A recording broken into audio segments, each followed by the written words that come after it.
Well, we have a good early season game here in Nashville. The weather you see right there.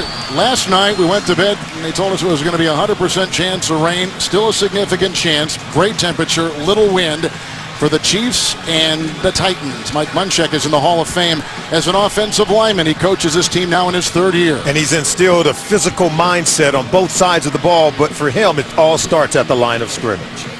We've had the flip of the coin, and the Chiefs have won, and they will receive.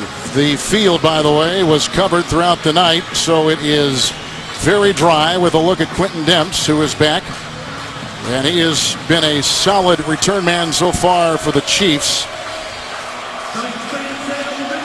Number 2 in kickoff return average coming into this afternoon. There's the longtime veteran, the guy with the big leg who kicks off here, Rob Baronis, now in his 9th season. Chiefs off to their best start since 2003. They took care of the Giants last week, 31-7. Titans took care of the Jets, 38-13. And here we go in Music City. And it'll be over the head and out of the end zone and a touchback to the 20-yard line, which will take us to quarterback Alex Smith, who played for Urban Meyer at Utah, number 1 overall pick. He was taken by San Francisco. 7 coordinators in 7 years, dealt with the emergence of Colin Kaepernick, traded to the Chiefs, and here he is with the Kansas City Ball Club at 4-0. He's smart, he's heady, he doesn't turn it over, but where he surprised, I think, a lot of teams and a lot of coaches, his mobility. His ability to extend plays and break down your defense by running the football has caught defenses off guard. One of the top rushing quarterbacks in the NFL. On the 20-yard line, 1st and 10, that's Jamal Charles. Got a block there from Allen. Brought down by Ayers. There's a gain of about a yard up to the 21-yard line as we take you to the Kansas City offensive line. -2 starters last week for a good part of the game. They got Stevenson out playing the right tackle for Fisher. They welcome back the left guard, Allen. And you see the weapons for the quarterback with Jamal Charles, who leads them in rushing and leads them in receiving. Bo is always a threat. 2nd down, long 8. First possession of the game for Alex Smith.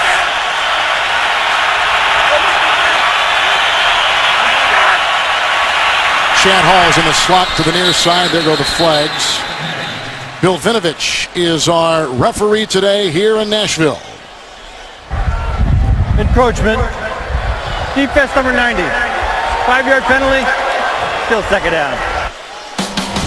The defense number 9 in the NFL. The headliner here, number 99, the defensive tackle, Jarrell Casey. And solid linebackers. They got Foku from Indy, and Zach Brown is a guy you're going to want to track today. He is all over the place. And see that number 20 there, that Alteron Werner? He leads the NFL in takeaways.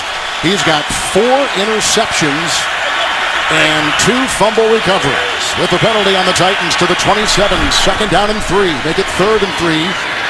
And they go outside, and that is caught by Hall, who picks up a 1st down. Hall with his first catch.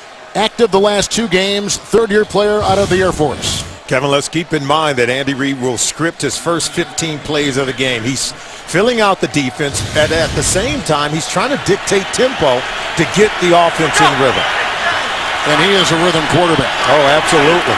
And it's about Alex Smith managing the ball game. You see him making checks at the line of scrimmage.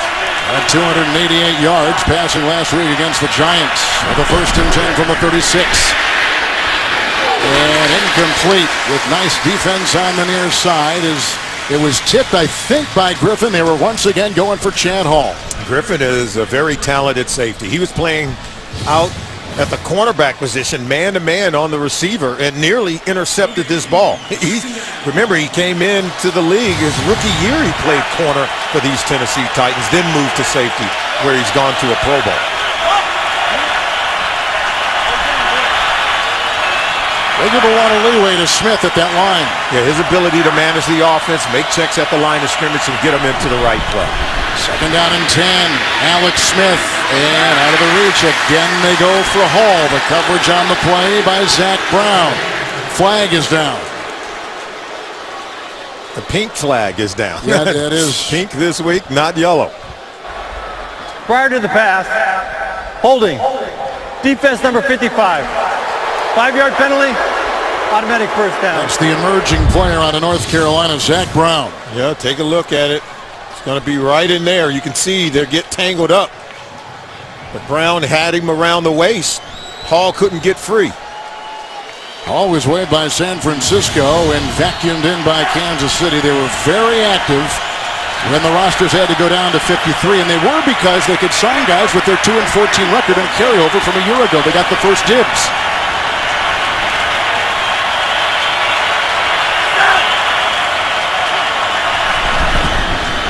Smith on 1st and 10. Underneath, again looking for Hall. And the coverage on the play by Verner. That was not a flag. That was the pink towel that came out of the hip of Verner right there. And what you could see right now and what they're doing with Andy Reid and that play call sheet, everything is coming out of the hands of his quarterback, Alex Smith, very quickly. This is a very ferocious pass rush for the Tennessee Titans. Greg Williams, the senior assistant defensive coach, he's very aggressive at coming after the quarterback, so they want to get the ball out of the hands of the quarterback quickly. Into the nickel, 2nd down and 10. There goes a flag. All right, we're done. Woo. Number.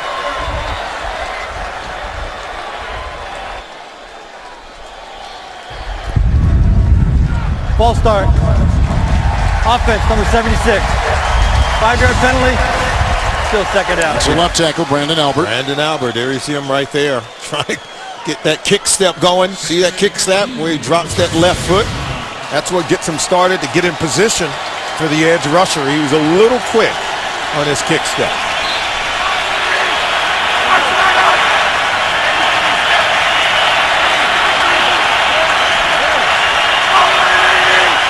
It's a 2nd down and 15.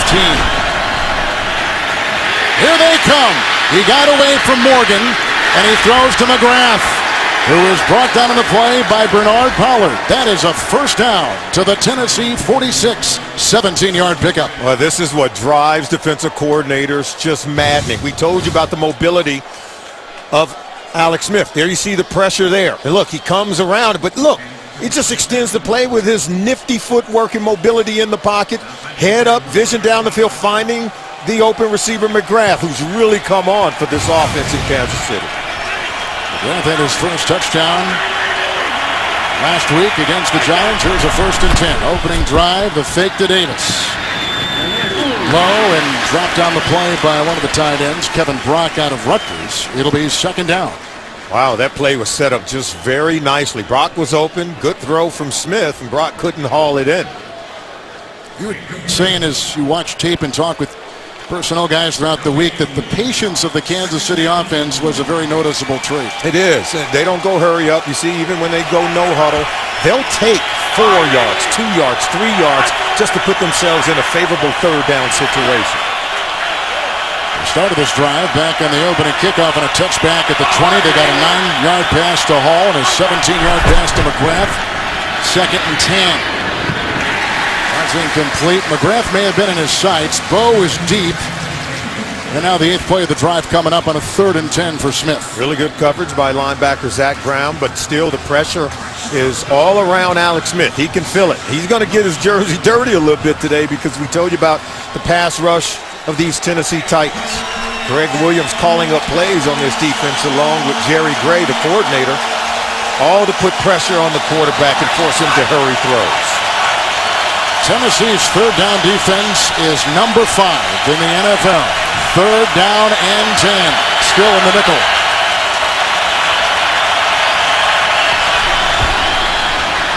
Flag. Stevenson moved, the right tackle. False start. False start. Offense, number 79. 5-yard penalty. Still 3rd down. And as we mentioned earlier, taking the place of the number 1 overall pick in the NFL draft, Eric Fisher at the right tackle. Fisher's out with a concussion. You'll see him right here. This is a drive killer because you're already 3rd and 10 and right there, and there was no reason to move. I know it's rather loud, but the defender is right in front of Stevenson. He just has to hold his water, and this is where you'll see the patience of Alex Smith. He will not force this ball into coverage. He's okay with punting it here. Of course, he wants to pick up the 1st down, but in a conservative fashion. Cyrus Gray is in the backfield, 3rd and 15. And he's got his receiver, McCluster, with a flag and brought down at the 34. Hit by Griffin on the play. A 16-yard reception, catch and run as it stands, as Zach Brown comes hobbling off the field for the Tennessee Titans. And that's why I said conservative, because they wanted to throw it underneath and allow the yards after catch like what we talked about in our open. And that's what allowed them to pick up the first Pass down. interference. Offense number 17. Blocking downfield prior to the pass. 10-yard penalty. Repeat third down. They're going to say Donnie Avery set a pick, allowing for McCluster to come open. And he was blocking before the ball was even thrown. Not allowed to do it. Go ahead and roll the play. You'll see McCluster comes all the way over here, and there's the block down at the bottom of the screen before the ball was even thrown by Donnie Avery. 3 offensive penalties on the Chiefs offense to begin this game.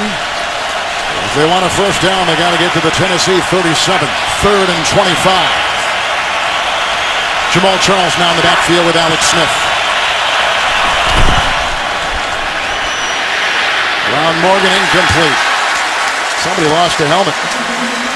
And the Chiefs have lost possession. They're going to have to punt as the penalties really took a hold of that drive for them. Oh, they had good movement. There's no doubt about it. But, hey, this defense for the Titans, we told you, they are a good one. They're a top 10 defense, one of the best on third down. They were all over that intended screenplay to Jamal Charles. Well, here is Dustin Colquitt to punt for the Chiefs. He is number 1 in the NFL through a very short time period, of course, the first month in punts inside the 20. Deep back is Reynaud.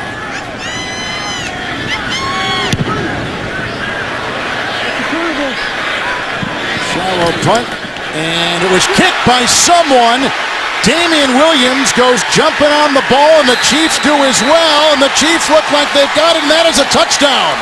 That is a Kansas City touchdown, and it was grabbed on the play by the rookie Marcus Cooper out of Rutgers, who grabbed it, and obviously every scoring play reviewed, and they will definitely review this as Williams was back to retrieve the Colquitt punt. Take a look at it and see Williams is back there, and Reynaud is trying to tell everyone to get away from him. But, of course, he couldn't see him. He had his back turned to Reynaud, and it's off the heels of one of the Titans players. There's he's trying to tell Williams to get away from him, and he doesn't. And now Williams knows he has to try to recover it, but watch Cooper comes in and scoops it up for the score. Cooper had the good game last week against the Giants, deflecting a couple passes, seeing time because Flowers was injured. Flowers will be playing today. And this kid who played wide receiver in college, and they're changing him over 1 year as a defensive back in college and now in the pros after getting cut by San Francisco and drafted in the 7th round. And now we've got flags on the field. But with Emmett Thomas coaching up those DBs in Kansas City, he can find talent, and he'll teach you how to cover and how to Neutral play. zone infraction. Defense number 33. The penalty being forced on the kickoff. Still the try. So it was a muff by the receiver and the deep back man, Damian Williams, who is next to Reynaud. And the Chiefs on the recovery in the end zone lead it 6-zip, and here is the extra point, and Ryan Suckup will try to tack on one more. 7-0 Kansas City. So the muff, the ball, it's ruled him up because, Reynaud was back, Williams was chasing, couldn't get it, and vacuumed in by Cooper for 6. Well, they had gone 4 consecutive games the Titans had without committing a turnover. No NFL team in the Super Bowl era had gone 5 straight to begin a season without committing a turnover, but they had it right there. It was ruled a muff. It will go into the books as a fumble, and it was recovered after Damian Williams had it hit his foot and ricochet into the end zone, recovered by the Kansas City Chiefs rookie Marcus Cooper. And so after all that and the 3 penalties on the Kansas City offense where they just could not get out of their own way, we have the ensuing kickoff, and Reynaud will bring it out for Tennessee. Got a block by Jackie Battle, and he was tackled by Quentin Demps. It's a 23-yard return. He's just shy of the 20 at about the 18-yard line. So here comes Ryan Fitzpatrick. He's 30, 9-year veteran, Harvard educated. Buffalo Bills starting quarterback for the last 3 years. Signed with the Titans as a free agent in March as a backup and a mentor to Jake Locker, who is out with a hip injury. He'll probably start, they say, because of the injury to Locker for at least 4, maybe 6 games. And what do you get from Ryan Fitzpatrick is the ability to make plays from the pocket, drive the ball down the field. And this is a young, budding wide receiving core for the Tennessee Titans. I expect them to make plays. On the 18, this is Chris Johnson getting the Walker block, and there wasn't much there. And a nice play turned in by Dontari Poe, who has been magnificent. Gain of a yard to the 19. Roos and Stewart are very good tackles with Levitri, Turner, and Warmack. A brand new interior of their offensive line. Washington on the left there has 2 consecutive 100-plus yard receiving games. They got Delaney Walker from San Francisco as a free agent. 2nd down and 9.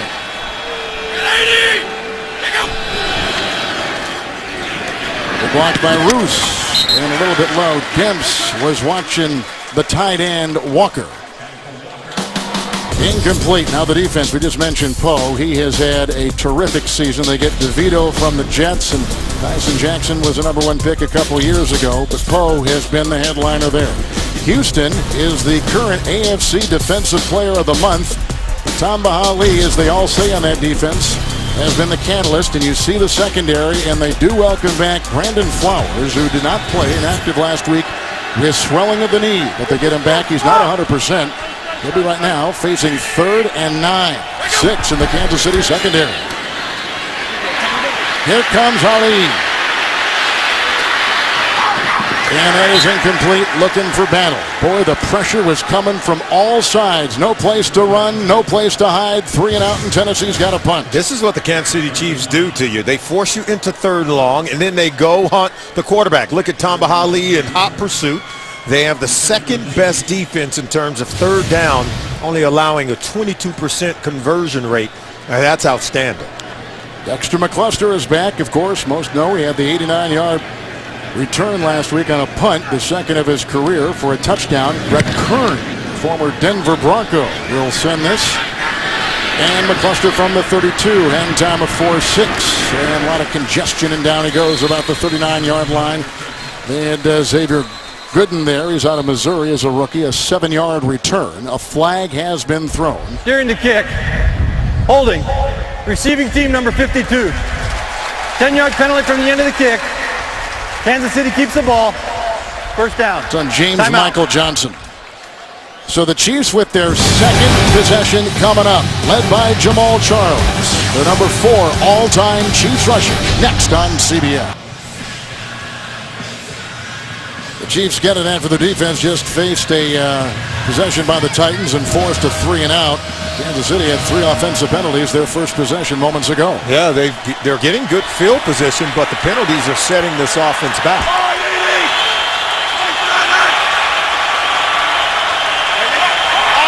Jenkins atop your screen, Avery below. 1st and 10. Jamal Charles with an Albert block. And he was shoved out of bounds on the play by Moses Foku. It is a gain of 8, and they'll put him at the 28. Very similar running backs, and Chris Johnson for the Tennessee Titans, Jamal Charles for the Kansas City Chiefs. Both are capable of hitting home runs with one touch, the speed they possess. Once they get to the 2nd level, they can be tough to catch it. Keeping them contained and not letting them get to the perimeter of the defense is how you contain them. McCluster and Bo have checked back in, 2nd down and 2. Charles out of the pistol. Good block by Albert. Boy, he turned in his defender and opens up the door. A big stick right there by Griffin. The gain to the 47, picks up 19 on the play. 1st down for the Chiefs. As we take you to our CBS studios in New York, and here's James. Shannon, what is it about Russell Wilson? He just wins, JB. East Coast again. Seattle doesn't play well. Golden Tate says, yes, we do. 10-0 early. Seahawks over the Colts. I'm sure both Kevin and Solly will agree. Russell Wilson, he knows how to engineer an offense, JB. I think every offense now has a little bit of pistol in their offense, don't they? And if you get a smart quarterback like what we're seeing here, you're going to make plays. Here he goes again. On 1st and 10, he got out of the way of Pollard, and who wouldn't? It's a slide for 2 to the 49. You know, going back to that run by Jamal Charles, you saw him get outside, and boy, he was kissed by the safety, Michael Griffin. The two are former college teammates at the University of Texas. You know, they know one another very well, but Jamal Charles, he's the engine that really makes this offense go. He's their leading rusher, he's their leading receiver, and they're only 4 games into Andy Reid's system, but he's been productive right away. You know he's got good footwork, but now he's got blisters he is contending with on the bottom of his feet. I don't know how he runs on them. 2nd down and 8. Stevenson had a block, and there goes the submarining Charles. He has a gain of 5. He's to the 46, and we were talking about Charles, and you asked him last night, well, how are you treating the blisters? And he says, I'm putting tea bags on them. Yeah, I didn't even want to know the rest of that story, but I know when I look at these numbers, 125 yards from scrimmage per game and 23 receptions, which leads their football team, and 4 total touchdowns, second most by a running back so far this season. He has been one of the most productive backs over the last 4 years, and certainly just a real true home run hitter in this offense. And Andy Reid was happy to see him already on the roster when he showed up.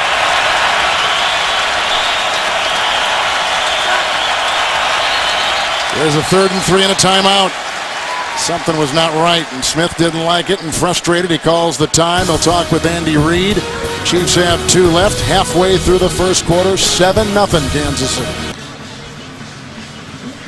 Well, you've noticed a lot of pink on the field today. It is about much more than the pink. Together, the NFL and the American Cancer Society are helping women across the country make a crucial catch. Here are the personal impact stories, and find out how you can help finish the fight against breast cancer at NFL.com/pink. And before today's game, Titans tight end Craig Stevens' cousin Tim Johnson, who is a breast cancer survivor, was honored as the 12th Titan. Good job. A lot of emotion, a lot of pride. That's just wonderful. It's about annual screening and early detection, and the NFL is behind a very strong initiative to help families and cancer survivors. There's a 3rd and 3. The Chiefs have split wide their 2 tight ends.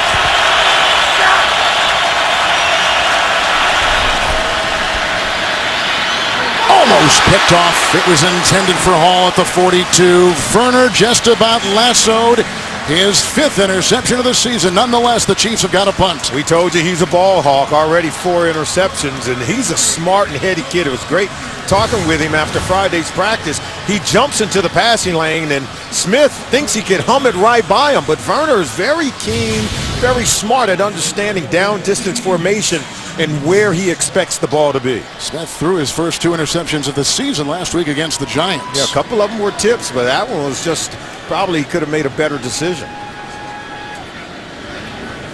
Colquitt. Reynaud has already signaled for the fair catch. And at the 22-yard line, he brings it in, 24-yard punt. Second possession coming up for the Titans and their new quarterback, Ryan Fitzpatrick. The wonderful Country Music Hall of Fame here in Nashville. Boy, there are a lot of Missouri Tiger fans here.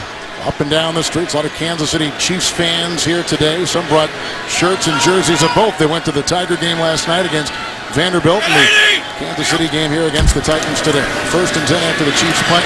And this is Chris Johnson, who runs into the nickel.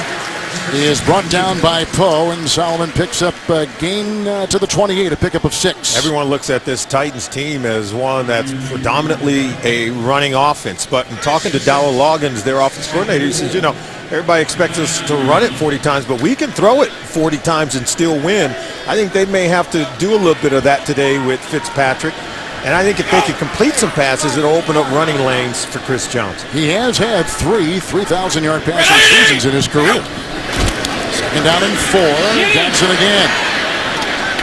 Tyson Jackson may have tripped him up. It's a gain of 3. He's up to the 32. And, of course, Fitzpatrick is starting today because of the injury to Jake Locker, who is a high pick out of Washington, who got whacked last week by a couple of Jets and is out from 4 to 6 weeks. And he was really improving as a quarterback. And talking to Mike Munchak is that the emotional loss of losing Locker is that he was starting to prove to his teammates and show everyone that he's the quarterback that they thought he was when they took him with the 10th overall pick in the 2011 draft out of the University of Washington. Has a hip injury and he has a knee injury, an MCL sprain. Here's a 3rd and 1. Battle is in, and Jackie gets the call. And he'll be close to the first down. DeVito was in on that stop along with a couple others as Jackie Battle, who played with the Kansas City Chiefs a while back, tries for the first. Well, Battle doesn't fumble. That we know. Nearly 350 touches in his career and still has not fumbled, and he's a big thumper in the middle. See if he can move the chains and pick up this tough first down. He weighs 240, and he was with the Chiefs from 2007 to 2011. Last year, the San Diego Chargers had him, and now he's with Tennessee. Look at the movement in front. Look at Dontari Poe, 92, knifing in, getting to the feet of Jackie Battle. If he doesn't pick up the first down, you can credit Poe with splitting the offensive line, getting penetration, and look, he's going to come up short. It's amazing. Good job by this Kansas City Chiefs defense. Poe has been terrific this season. He's a Memphis kid, played at Memphis University, and he makes the stop right here. Look at him, 92, grabbing and gnawing at the legs of Jackie Battle. Gnawing? He's gnawing. He get grabbing hold of anything. That's how those defensive linemen are. They're just going to grab hold of whatever they can get. And he comes up with a phenomenal play for the defense. He was their number 1 pick last year, Dontari Poe. Brett Kern will punt for a second time. And McCluster is back there. From the 3rd, there goes a flag. That might have been on Demps, and they finally get a hold of him. Tommy Kelly's going to jump on his back and ride him down. That's an 8-yard gain after a 55-yard punt, and this game is having a hard time getting out of the starting blocks, isn't it? This is 5 penalties so far on the Chiefs. Wow. It's not what they want. And not indicative of what the efficiency of this team and their 4-0. During the return, holding. Receiving team number 35. Yeah, Demps. Half the distance to the goal. Kansas City keeps the ball. First down. Timeout. Watch 35. He's holding on right there to Tommy Kelly, and that is what the pink, not the yellow, but the pink on the field was about. Timeout. Donald Loggins is the offensive coordinator. Talk with Ryan Fitzpatrick and Rusty Smith, who was just elevated off the practice squad as they take the place of the starter Jake Locker. They're the Chiefs. The defense has forced 2 consecutive 3-and-outs for the Titans, and so here comes Smith on 1st and 10.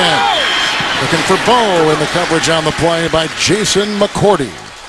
It'll be 2nd down and 10. Dylan McDermott and Tony Collette star in the new drama critics call a white knuckle conspiracy thriller. Get hooked on hostages tomorrow at 10, 9 Central. Only on CBS. We had a great talk with Alex Smith last night. And you have to be impressed with him. Here's a guy that's found new life here in Kansas City playing for Andy Reid. I think his better years are ahead of him. And he's had some good ones, but I think it only gets better for Alex Smith. Staggering a bit here. He started 2 at 10. He's missed his last 5, and it goes to Jamal Charles, who picks and pokes his way, and there's just nothing there. And Foku jumps on him, brings him down. No gain on the play. They'll stay at the 8. And as we get to 3rd down, Alex Smith, he's going up against this defense. He's seen it before because Greg Williams is the former defensive coordinator for the New Orleans Saints. Remember they faced one another in that divisional playoff game in 2011? He knows Greg Williams has an aggressive defense, is going to come after him, and Greg Williams knows that he's very mobile. So expect to have some kind of spy, expecting Alex Smith to get out of there when the blitzing defense is closing in. 6 defensive backs. You just saw the winning percentage of Smith over the last couple of years, and here he goes. Pocket down. He dumps it off. He gets it off to Charles, who squirms his way close. Werner was the one to finally put the tag on him. Did he get to the 19? It's going to be a very, very close play, and only the second effort of both the quarterback Smith and the running back Charles give him a chance on this one. And you can see all the blitzers, and there is, look, even the safety, Michael Griffin's up at the line of scrimmage. They're bringing the house at Alex Smith. They didn't want to give him an escape lane, knowing that the mobility can break down the defense, but his heady play allows him to dump the ball off and pick up a first down. Lyle Davis, the rookie out of Arkansas, is back there in the pistol with Smith. It's a 1st and 10. 3rd Kansas City possession. Lyle Davis, the 21, brought down on the play. Ayers, it's a gain of 2, and he's up to the 21. Remember, you go back to that playoff game that we were talking about, Kevin, and when Greg Williams was with the New Orleans Saints. They came after Alex Smith. He broke that game open by running around the line of scrimmage and just waltzing right into the end zone. You got to know that Greg Williams has cataloged that into his memory, and it has designs to keep Alex Smith from running the ball against this defense today. You saw a lot of Smith running the ball that day. Second down 8. It's a great thing about these coordinators. They're always kind of fine-tuning as the game goes on. Complete chess match. Smith, Hemingway makes the grab. Junior Hemingway only his 3rd reception of the season. That's his 1st reception in the last 3 games. He picks up 6. He's up to the 27. You know, Jerry Gray is the defensive coordinator here, but how about this? Greg Williams, a senior assistant on defense, and boy, his attitude and the passion that he brings to coaching defenses, you can see it's prevalent here. This defense is ranked top 10 in just about every statistical category, including points allowed. They get after you, especially on 3rd down, and here we are right now. They'll stack the line of scrimmage, looking to clog every lane and attack the quarterback. On 3rd down and 2, incomplete. Looking for McCluster. Great coverage on the play by Cody Sensabaugh. And again, back to Williams. You know, he was the coach that was suspended last year by the NFL for his role in the New Orleans Saints bounty gate. He was going to join Jeff Fisher with the Rams. The commissioner knocked him out for the year. He spent that kind of reassessing where he was. And then in January, the Titans wanted to hire him, and they made a call to the commissioner. And I think it's fair. He's paid the price. He's done his time, and now he's back coaching and where he should be in the National Football League, because he makes players better, and players really do enjoy playing for him on the defensive side of the ball. He cuts them loose, and boy, they go out and play hard for him. Another punt by Colquitt. Reyna out of West Virginia. Got by 1 and then brought down by Marcus Cooper on that play. Cooper's the one who retrieved the fumble in the end zone, and a muff punt by Williams of Tennessee to get things going and put the Chiefs on the board on a 45-yard punt and a 2-yard return. Can we step back here just a second, because this has been a very uneven first quarter with a lot of penalties, not much sparkle on offense, and I guess some pretty good defense by both these coaches so far. Yeah, but think about it. Mike Munchak's defense is ranked in the top 10, and so is the Kansas City Chiefs. Neither team allows you to score a lot of points, and they do a good job of taking the ball away, but both offenses have been really conservative so far this year, not turning it over. I expect this game to be played close to the vest. Chiefs in their base, 1st and 10. Up the middle they come, and no one home.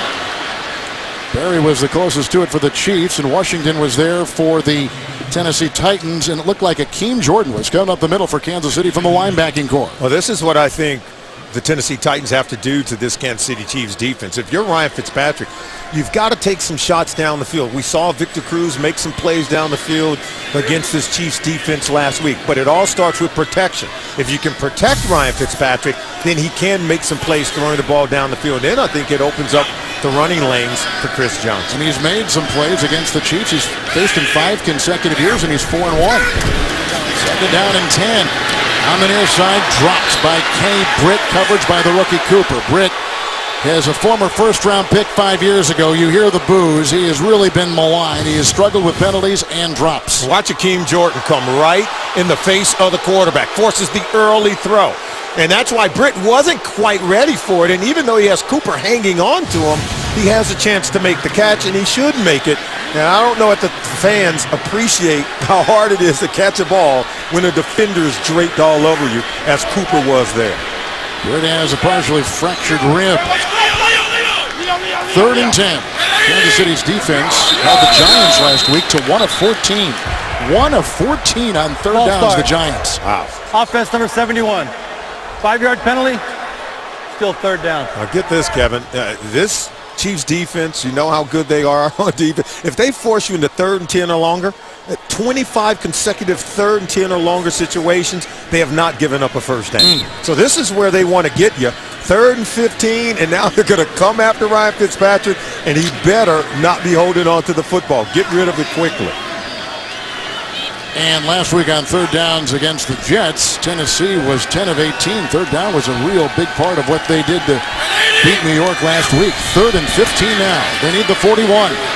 And just about had it.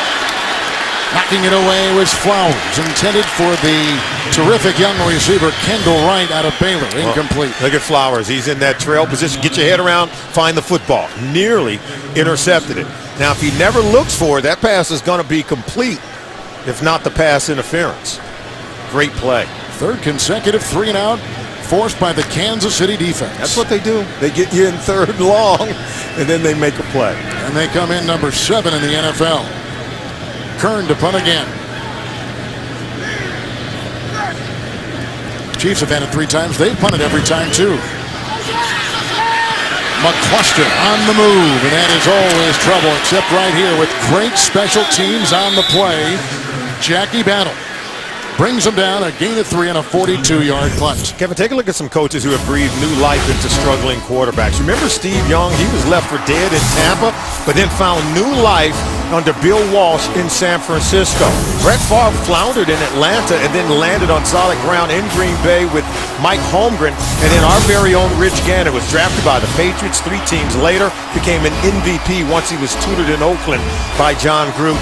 Alex Smith, remember he was once the first overall pick in San Francisco. He now reigns undefeated in Kansas City, being schooled by Andy Reid. You have to wonder, is it the coach or the quarterback that makes it work? I tend to think it's both. And I would agree. Into the nickel, Smith 1st and 10. Going deep. Oh, and he's got Avery. They beat McCourty. Donnie Avery comes up with a great catch at the 20-yard line, a 44-yard reception, 1st and 10, Kansas City. Yeah, we said that both offenses were very conservative. Now they go up top. They get aggressive. It's a play-action pass up at the top of the screen. Donnie Avery, it's underthrown, but does a good job of adjusting to it. McCourty never had vision on the football and couldn't make the adjustment. Avery only caught 2 last week. They targeted him 10 times, and he only caught 2 after a Philadelphia game where he was terrific with 141 yards receiving. Picks up 44 big ones right there. 1st and 10, Jamal Charles. Stevenson trying to throw that block, and down he goes. The tackle by Bernard Pollard, a former Chief and a drafted Chief, to the 20-yard line. No gain on the play. 2nd and 10. And now the Kansas City Chiefs inside that red zone. This is where they have improved drastically. One might wonder, how do you go to an undefeated 4-0 team under Andy Reid when you were 2-14 1 year ago? Their red zone offense, where they're scoring 62% of the time, that's far cry from when they were ranked dead last in red zone offense 1 year ago. It's 2nd down and 10. The blitz for Avery, covered by McCourty. Boy, they were streaming through, and he took a wicked hit. 3rd and 10. Oh, yeah, they're getting in on the quarterback, 91, Derek Morgan. Take a look at him. Coming through, he and Pollard. That's Bernard Pollard, a former Kansas City Chief himself. Morgan and Pollard meeting in the backfield, hitting the quarterback, forcing Alex Smith to dump that ball off early. It's a young Tennessee defense, and Mike Munchak told us he felt they needed some attitude, so Pollard was reeled in from Baltimore. Well, he brought with him a great aggressiveness, and he's always been that kind of player, even when he was with Kansas City. But after spending time in Baltimore, he's turned into a new weapon on defense. Sherman is in, 3rd and 10. Timeout. That's number 2, and we're not out of the first quarter. So 19 seconds to play as the Chiefs are threatening here, and Alex Smith, who took a hard shot from Pollard, will make the walk over to his head coach, Andy Reid. And one thing that Smith did, he did his due diligence when he heard about the rumblings that he may be traded to the Chiefs. He called Donovan McNabb and talked about Reid and what kind of offense he might be playing in. Well, here's a guy that played under 7 different offensive coordinators his first 7 years in the league in San Francisco. So he brought with him, I think, a reservoir of knowledge from a lot of different offenses. And then he was ready to, I think, jump right into this offense. What did he say about Andy Reid? That he has been successful with a lot of different quarterbacks who play a lot of different styles. And so he knew that it was a perfect marriage between both he and Andy Reid. And, of course, he ran the version of the offense, the West Coast offense in San Francisco. Absolutely, that he learned from Coach Harbaugh. 3rd and 10.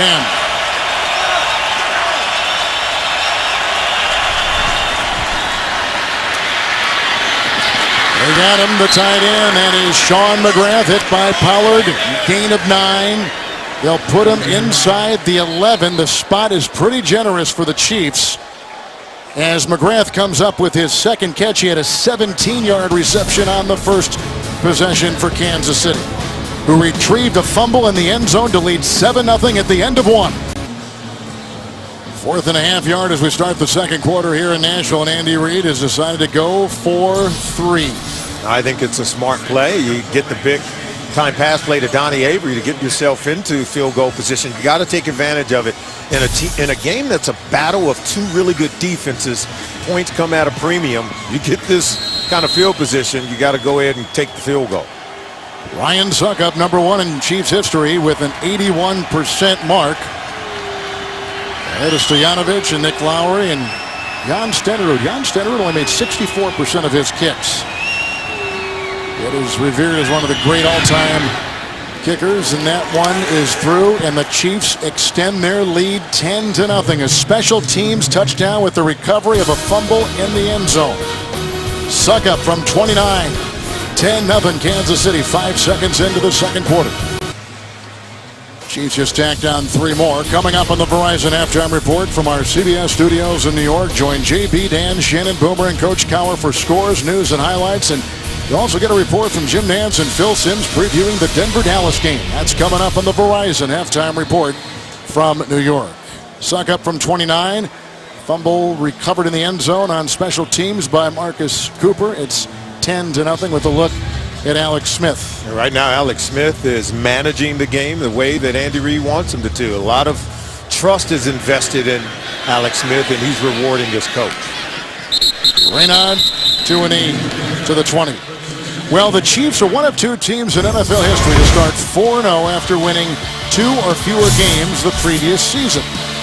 And you see that number 16, Gary Danielson, a member of our CBS family who's had a pretty good NFL career, and that guy, had he not been injured, Billy Sims would have really been a star. The great Billy Sims. Of course, that Lions team was the last team to win 2 or fewer games one season. Then the next year, they began the season in 1980 with a 4-0 start. Chris Johnson on 1st and 10. Warmack with the block. And the tackle is made by the former Dolphin Sean Smith on a gain of 4 up to the 24. Chris Johnson needs to heat it up. This offense, and of course their inability to get anything going. You can see the first 3 possessions, 9 plays, only 10 total yards and no first down. So the ability to get Chris Johnson going, he's yet to have a rushing touchdown so far this year. Talked to Mike Munchak about it. He has a lot of faith and trust that Chris Johnson eventually is going to pop one. Johnson comes in as the 4th leading rusher in the AFC, right back at Jamal Charles. 2nd down and 6. And the coverage again by Smith. He was in on that play as they were going to Nate Washington. It looks like maybe he got something across the eye. That ball came out late. The timing of the combination route between both receivers to that side, it was slow to develop, and it allowed Sean Smith, who was in coverage on Nate Washington, to knife in underneath and bat the ball down. Take a look at it. Over to the right side of your screen. Ball comes out. I don't know, maybe got a finger poked in the eye as Smith was digging in there trying to get the ball out. 3rd and 6. Kansas City is only allowing 22% all season long. 3rd down conversion. 3rd and 6 here. Stewart the block. That was deflected, and it was caught, but shy of the first down. He picks up 4 on 3rd and 6. Wright made the grab, and another punt coming up. Oh, you know, it was a hot route. They blitzed. They brought everyone. And it's all about making good decisions whenever they're blitzing, because watch the tight end come right over the middle right here. This is where you got to go with the ball. Instead, they go outside. Delaney Walker was wide open over the middle of the field, and I thought that's where Fitzpatrick should have went with the football. Is the new quarterback one of the issues? Obviously, the Chiefs' defense is just playing magnificent to start the game. This is the 4th consecutive 3-and-out that they have forced. And we already said the Chiefs' defense on 3rd down is lights out, best in the National Football League. McCluster from Kern. The tackle is Sensabaugh, and was grabbed on the play by reserve linebacker Colin McCarthy. 10-yard return by McCluster. 51-yard punt. Another possession for Alex Smith. They lead it 10-zip. 5th Chiefs possession coming up. We're early in the second quarter. Kevin Harlan and Solomon Wilcox. This Chiefs offense scored 31 points against the Giants Last week, McCluster, of course, helped out with the return. The most points they've scored in a single game since December of 2010 against Tennessee. Here they are against the Titans today. From the 31 after a 3-and-out by Tennessee, 1st and 10. Avery. And drilled on the play by McCourty. It's a pickup of 6 to the 37. You talk about this team and this offense for Kansas City scoring points. They're 10th in the NFL in scoring, averaging 25 points a game. I find that incredible because they're only 4 games into Andy Reid's new offense. All these players, this is the first time they played together within this offense, and they're operating at a high level. He was ecstatic when he saw the talent on this roster. Players like Dwayne Bowe and Dexter McCluster, Jamal Charles, they can be really good. 2nd down and 4. Nice fake by Smith, being chased by Patoa Tua, and then tripped up on the play after a run of 5 by the quarterback by Cody Sensabaugh. They'll put him at the 42. Look at Alex. He's smiling. He said, yeah, you got me on that when he tried to hurdle the defender. I think is Alteron Werner over there. But look at the mobility of Alex Smith. I think he surprises a lot of people there. And, you know, you got to stay on the ground. It's Cody Sensabaugh who actually upends Alex Smith. To me, when you go airborne now, you lose your ability to elude tacklers. You're sitting duck as you're in midair waiting for defenders to hurdle themselves into. Keep your feet on the ground.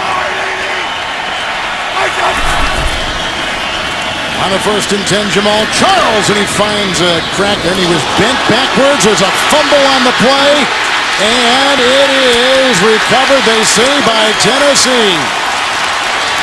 And it looked like George Wilson, the ex-Buffalo Bill, was there to reel it in. So 2 teams who don't turn the ball over often have already turned it over. Each have had a turnover here in the first half. You can see the run by Charles. Hits to the outside, and then watch Morgan. Oh, wow, the knee gets bent, and that's when the ball comes out.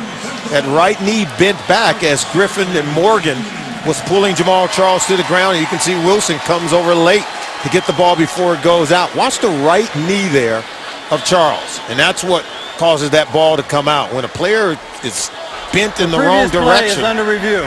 That arm opens up. See if he recovers it in bounds. I think he does. Looks like it's Sensabaugh, 24, that gets it before it hits the white chalk. So as they review that, Charles did walk off under his own power. He's okay. We've got a review. They're going to give us the call, and they're reviewing as to whether or not it was recovered in bounds. Here's the call. After reviewing the play, the ruling on the field stands. 1st down, Tennessee. Yeah, they did strip the ball from Jamal on that play as the Tennessee Titans fans were calling for it. And watch number 24, Cody Sensabaugh, is going to come in to the screen late.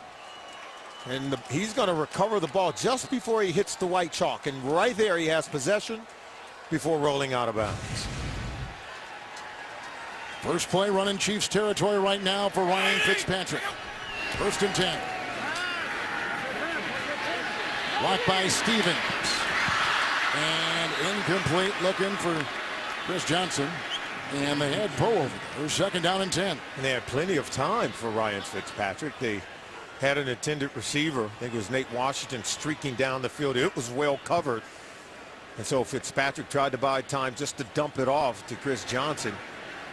Pass goes incomplete. Not enough receivers are getting open and able to detach from coverage for the Titans. Fitzpatrick has started 1 of 8. On 2nd and 10. Good hit right there by Poe.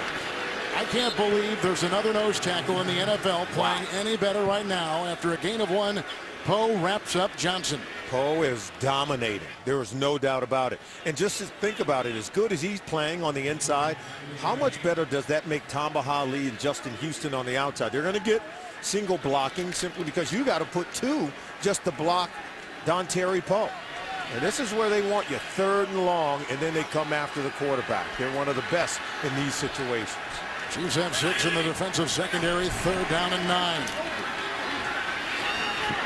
Oh, well, it wasn't picked off by Berry. Nope, he could not hold on. They were going for Walker. Berry could not find the handle. Nonetheless, With good beginning field position, the Titans can do nothing. Another 3 and out, the 5th of the afternoon for them. Eric Berry is having himself one heck of a season, a Pro Bowl-like season. Tight coverage on Delaney Walker. He was in the underneath coverage. All he has to do is catch that one because Fitzpatrick threw it right to him. We were talking on the NFL Today pregame show with Boomer Esiason, and Boomer mentioned the fact that Fitzpatrick was turnover prone and nearly threw an interception there.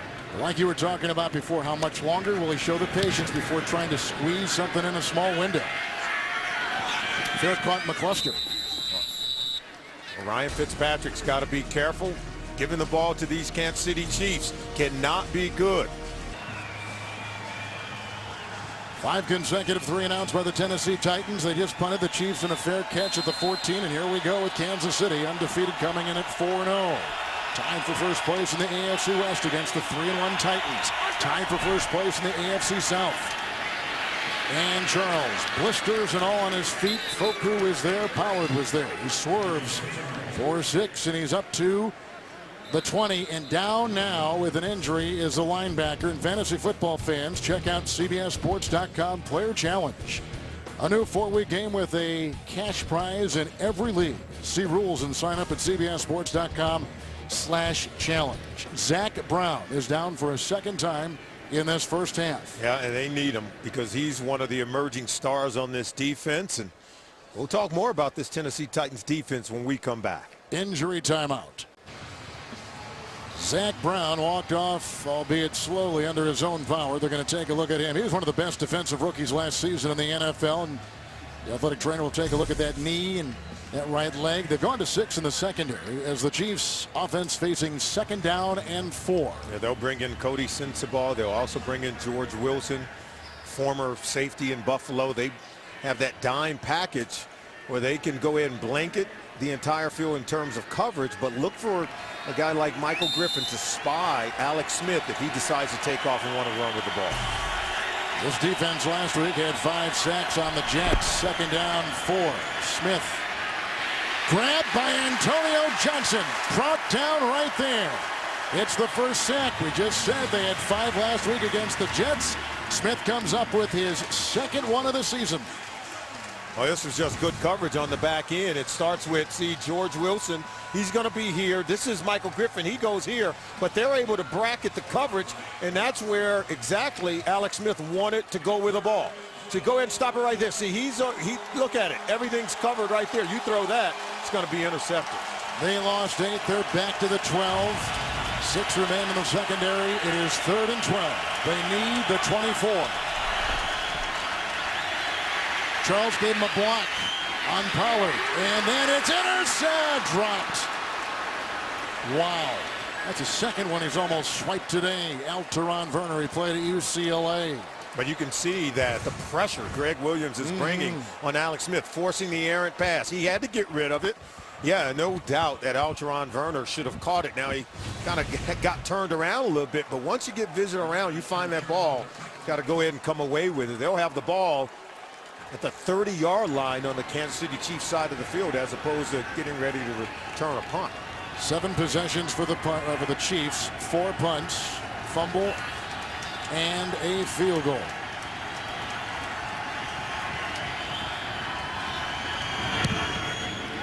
Colquitt. Raynaud. Got by Hemingway and then brought down on the play by the fullback and special teamer Anthony Sherman. 1-yard return, 54-yard punt, and a good one. Here comes Fitzpatrick. It's been a tough start for him, taking the place of Jake Locker. Well, the longest play for the Titans this afternoon has been 6 yards.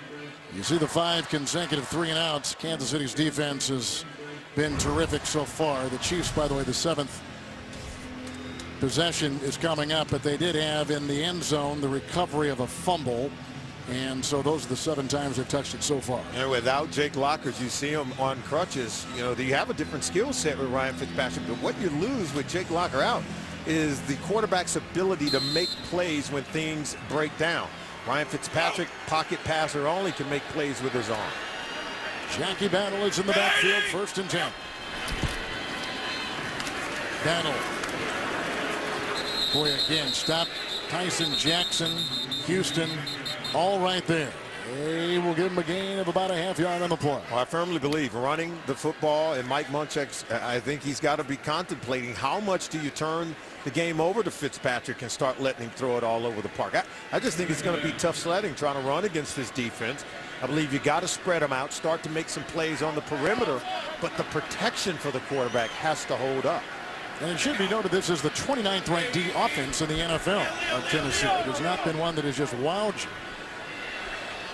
Second down and 10. And they get the completion right there across the middle. The tackle was made by Flowers. It looks like Wright has come up a little bit lame to the 43-yard line and a pickup of 8 yards.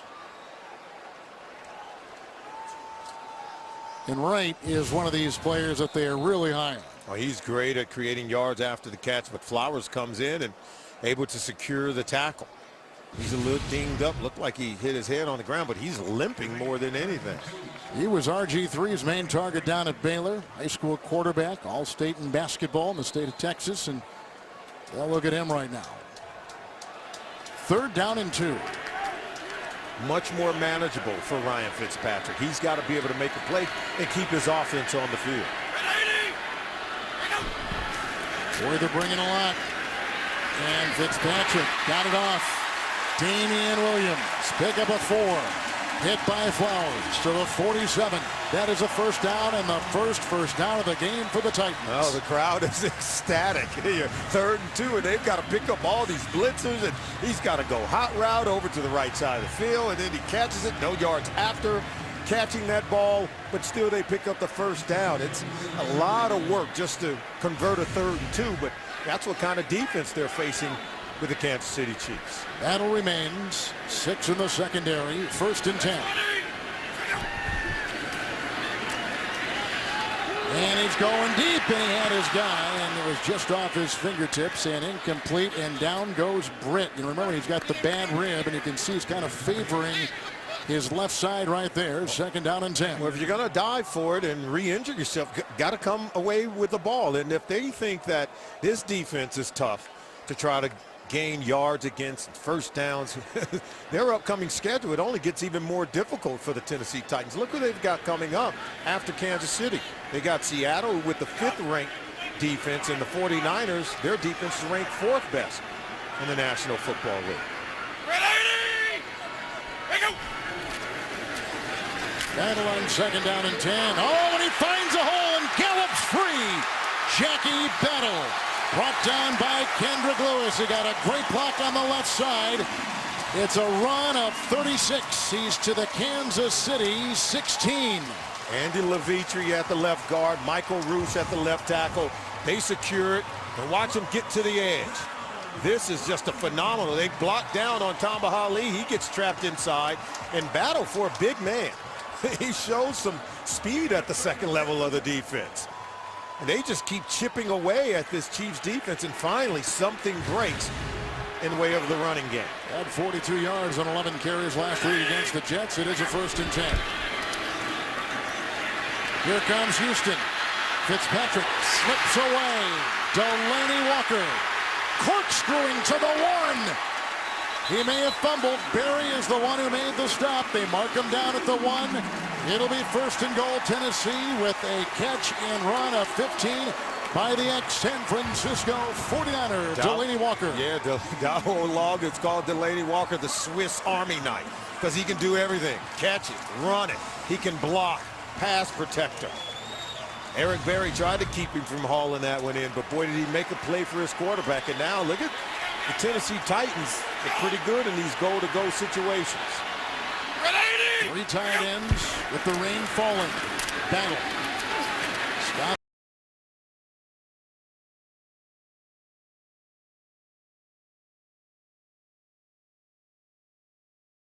So 2nd down and goal. Look at that. First 5 drives, only 20 yards. On this drive, 64 yards. This is Mike Munchak now. He's built this team for these tough, hard-nosed battles where it's going to be low scoring. The Titans don't mind playing this way. Now, they'd rather not fall behind 10-0 here at home, but they don't mind earning the tough victories. Mike DeVito is the player down who has been a reliable, consistent presence on that defensive line for the Kansas City Chiefs, the 7th-year veteran out of Maine. Former Jet player, and of course he played in this Jets defense. And that was the thing for the Tennessee Titans. They played the Jets last week as the rain now has picked up a little bit here in Nashville. And this defense of Kansas City is a lot like the Jets, and that, of course, is because of Bob Sutton, the defensive coordinator. Bob Sutton had worked with Rob Ryan as the coordinator there with the New York Jets, and absolutely, they're facing the same kind of defense for the 2nd consecutive week. You think some familiarity would help, but, you know, the personnel they're facing is a little bit different with Tamba Hali and Justin Houston as well. A good sign, DeVito getting up. DeVito number 70 there. There he is there.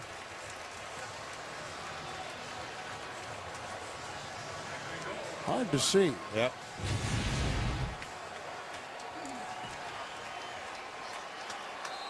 Jackson's on the line. Poe is on the line. Toribio's on the line for the Chiefs. 2nd and goal at the 1.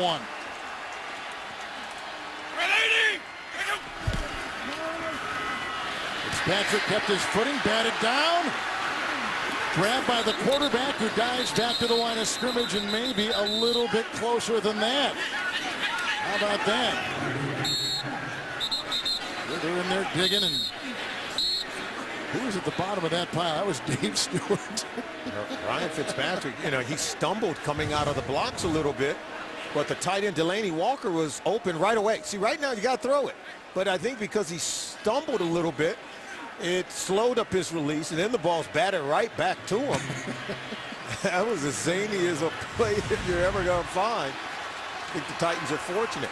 Well, the play clock is down to 5, and they're still lining up. 3rd and goal at the 1.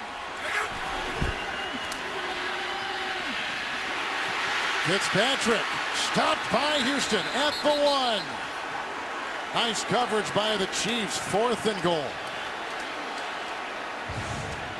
Well, this team had scored on 23 consecutive goal-to-goal situations, going all the way back to 2011. And now they get the ball close at point-blank range after the catch by Delaney Walker. And now at 4th and goal, they're going to go for it. 3 previous cracks, and they could get nothing. On this drive, an 8-yard pass to Wright, a 36-yard run by Battle, a 15-yard pass to Delaney Walker. The drive started back at the Tennessee 35. Right now at the Kansas City 1, in fact, inside the 1, and they're going to have it 4th and goal. Coming up, as Tennessee has taken the timeout, the Verizon Halftime Report from New York with JB, Dan, Shannon Boomer, and Coach Bill Collins. Scores, highlights, and news. Plus, Jim Nantz and Phil Simms will preview the Denver-Dallas matchup. That's coming up on the Verizon Halftime Report from New York. You know, the best type of situations on these tight goal line deals, particularly when it's hard to run the football. And if you're not running it with Jackie Battle, then that means it's going to be a pass. Any kind of bunch formation that allows you to sort of pick and rub defenders to free one up. But this looks like a run play from this formation.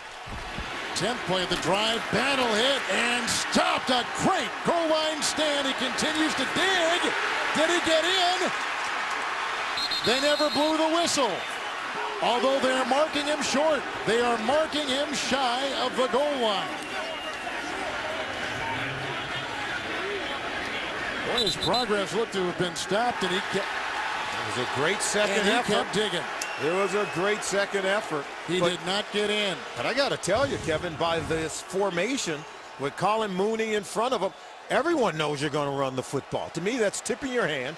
It's just the fight and determination of Battle that allows it to even get close. Look at everyone's pushing him forward, and you have to wonder if he broke the line of scrimmage. They're right on top of it, but this one might be up for review. No, he's going to be short. He is going to be short. He is down, and the ball has not broken the plane. 4 tries from the Kansas City 1, and this just falls in line with what that Chiefs defense has done today. I just think you have to be more imaginative and creative. I thought by the formation they gave you that they were going to run the football. It was quite clear. Anytime you go with a bunch formation, you got to do things that are more imaginative and creative down on the goal line, particularly against a really good run-stuffing defense like the Kansas City Chiefs. Well, and you see the discussion in Bill Vinovich. He says, let's go. That was just man on man. There was nothing creative about the play. They were just going to man up and bully their way in to the end zone. Couldn't do it. Now remember, the Chiefs have got to get the entire ball if for whatever reason they would be hit in the end zone, past the goal line. With the offset eye, here's a 1st and 10 after that terrific goal line stand going deep. He's got Avery, another great catch, all the way to the 43. What a reception, but he comes down hard and is injured on the play. They'll mark him at the 42. A 41-yard throw to Avery, who earlier caught one for 44. It's a staple play of NFL offenses. You backed up on your goal line, take a shot down the field. He runs right by Alteron Werner. Avery, look, he comes down hard on his right side as he's laid out on the play, but just a wonderful adjustment to the ball in the air and good ball placement by Alex Smith. Donnie Avery played with these Titans for 8 games back in the 2011 season. And his big game this season certainly was against Philadelphia, with 7 catches and 141 yards and 1 completion of 51. Well, he's a tough kid. I got to tell you, that one hurts. And from the time he goes up to high point that ball, he knows he's going to come down on his side. He knows it's going to be painful, but he did a wonderful job of corralling and hauling the ball in and then possessing it after making contact with the ground. It's not like there's a lot of depth at that wide receiver position to begin with. No, but look at this play. It's just, I think, phenomenal concentration.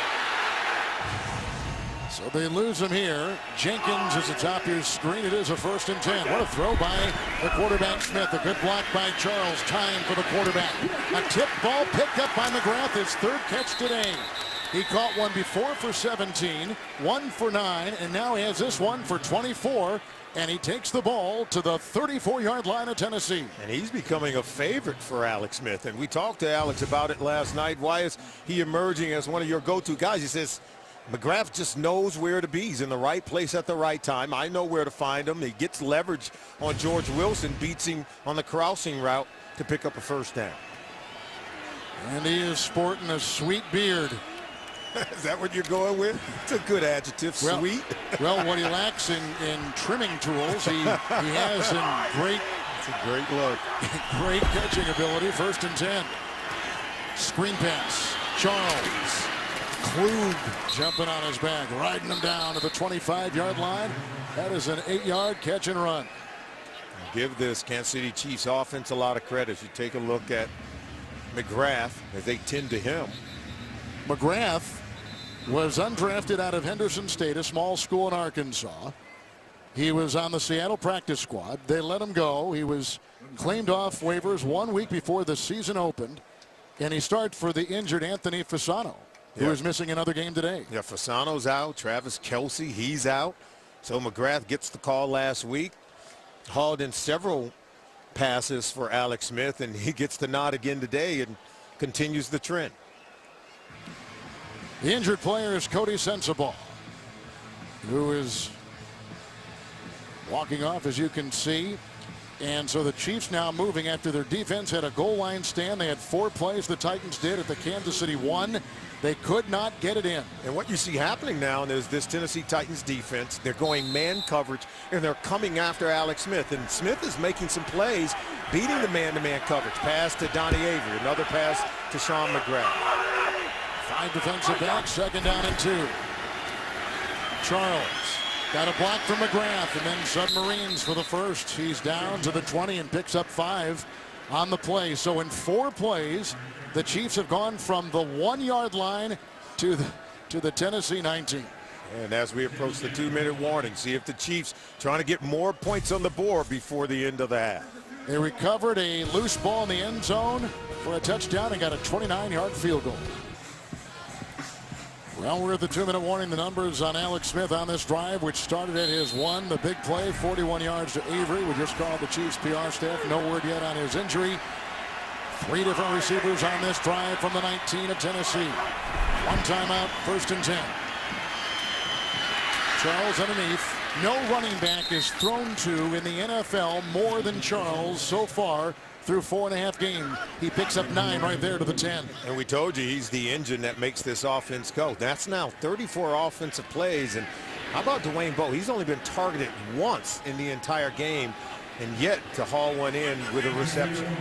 He also, as you take a look at Bowe, is now going to be probably more prominent because of the injury to Avery. 2nd down and 1.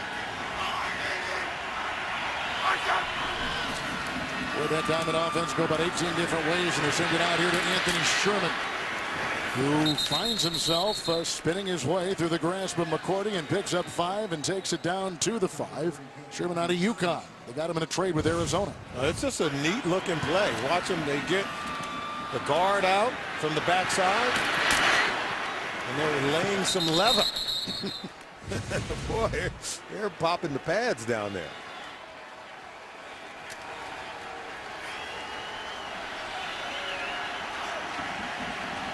First and goal at the 5.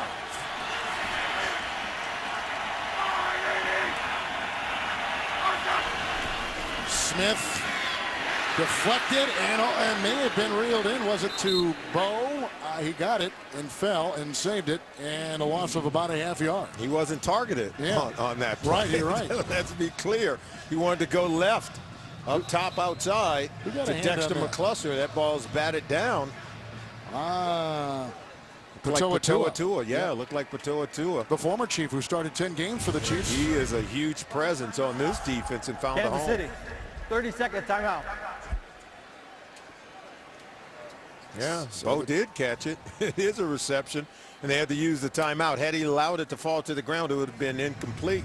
Clock would have stopped naturally. Well, let's step back here and take a look with seconds remaining in the first half. The Chiefs have not looked all that great on offense. This drive, they've gotten some big plays. The Kansas City defense, though, has been terrific. Yeah, their defense has been terrific. I think the Titans' defense has been really good, with the exception of this drive where they allowed the Chiefs to go right down the field. They've got to come away with a stop. As you take a look at Greg Williams, some way, shape, or form, when they had the opportunity to create turnovers, they could not haul it in.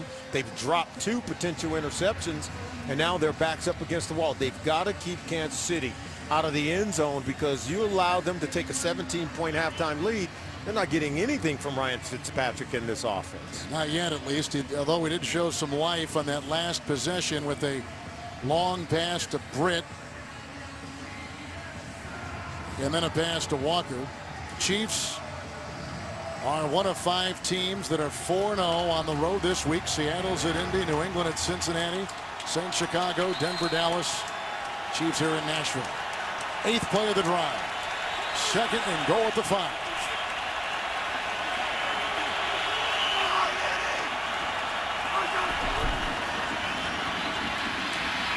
Smith out of the end zone. High for Jenkins, but really just throwing it away. Yeah, Alex Smith is so good at taking care of the football. He's not going to force it into tight windows in this position.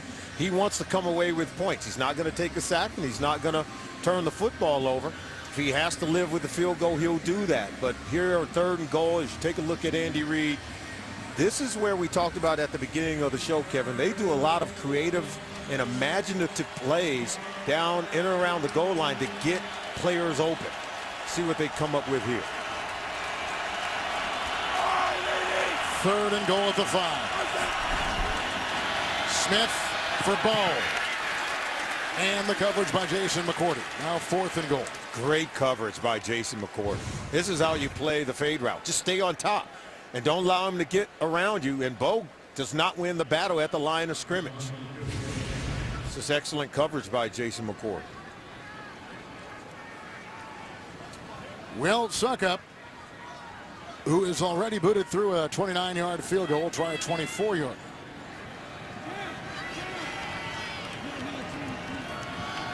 And remember, this Chiefs drive started back on their 1. So they had the goal line stand on defense. They've taken the ball, and they're going to come up with 3, and this really is kind of a 10-point swing, because it looked like Tennessee was going to get 7 going the other way.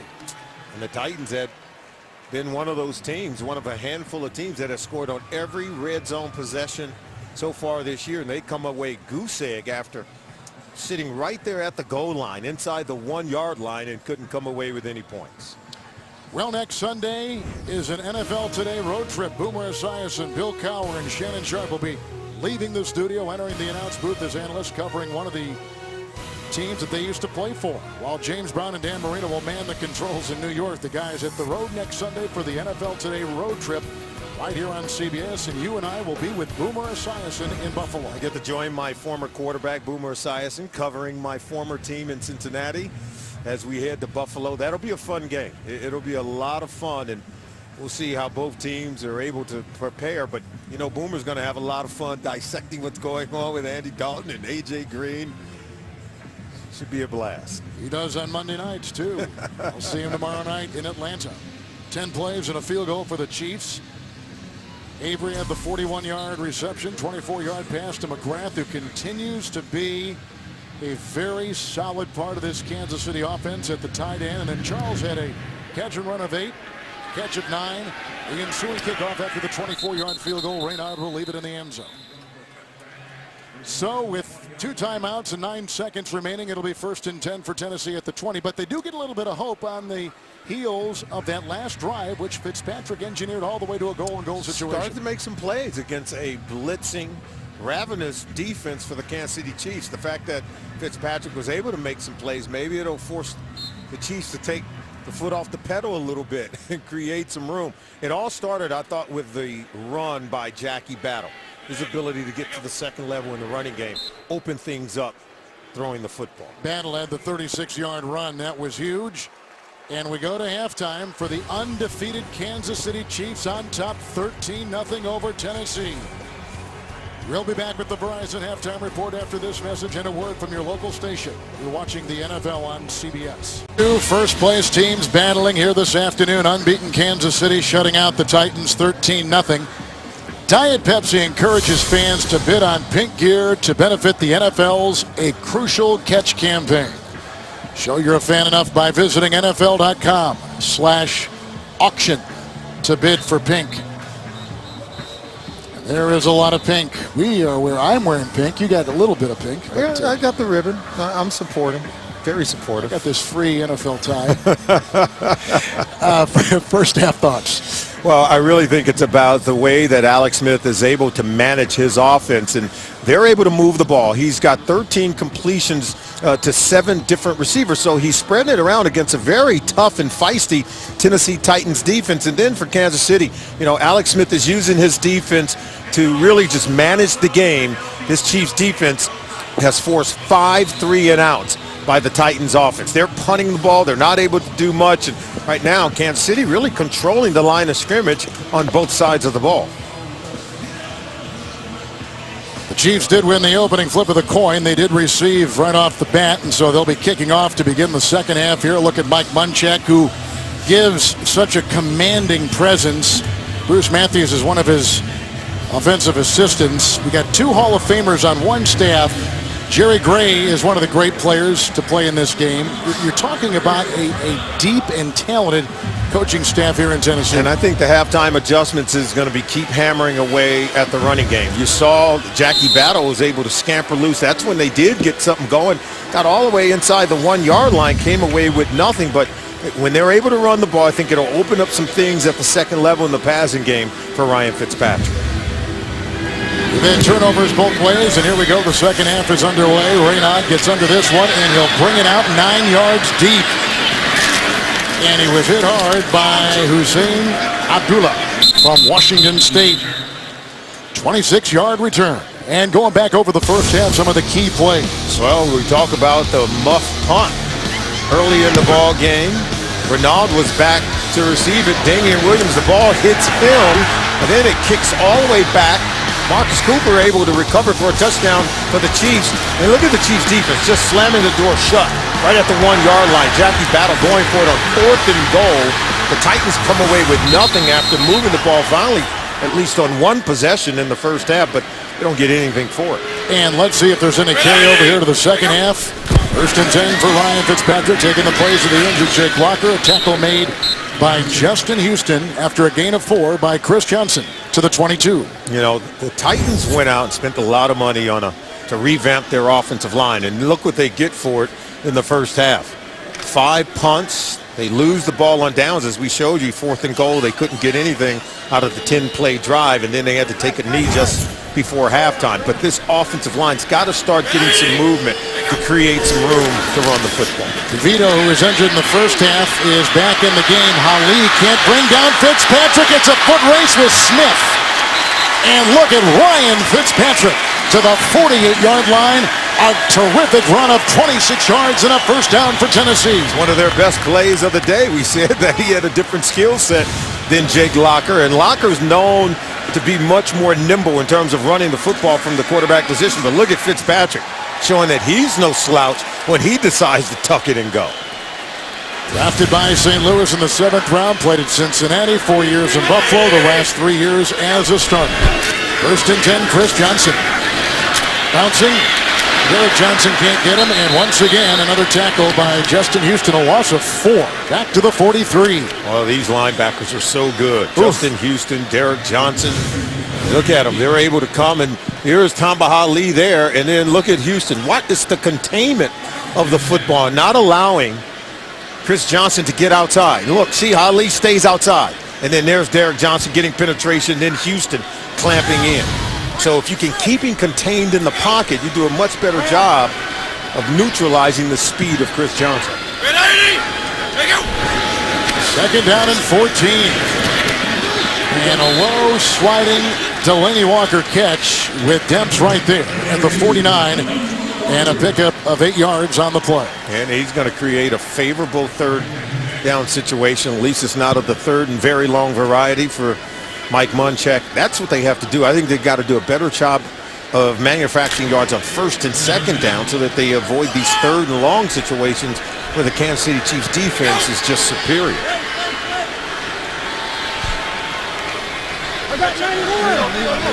Leo! Ready? Take it. It's a 3rd and 7 for Ryan Fitzpatrick. They come off the edge with Flowers up the middle.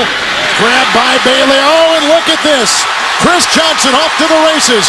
Getting a block downfield from Wright. Getting a block downfield from Washington. That is a Tennessee touchdown. Oh, baby, what a play.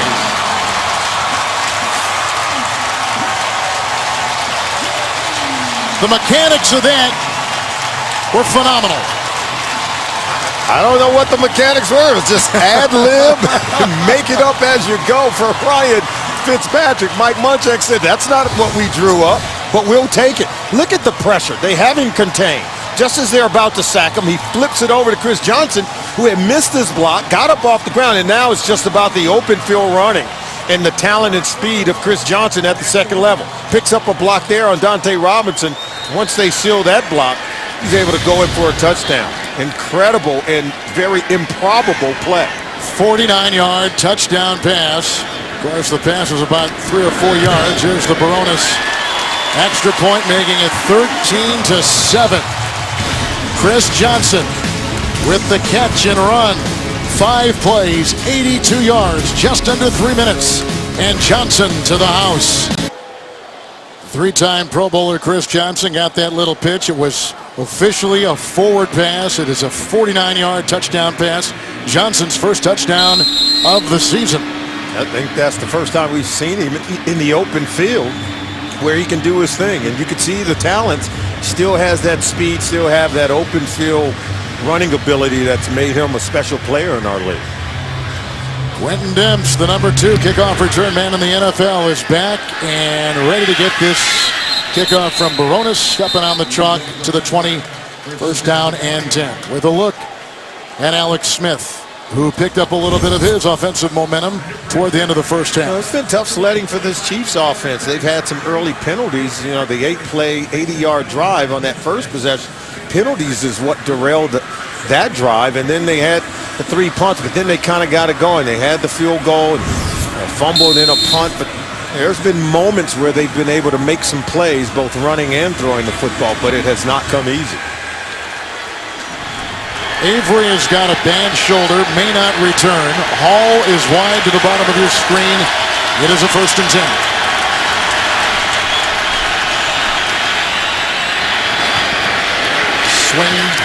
pass. I don't know if there was a lineman out there ahead. Didn't look like it. Charles got it and falls right down. No gain on the play.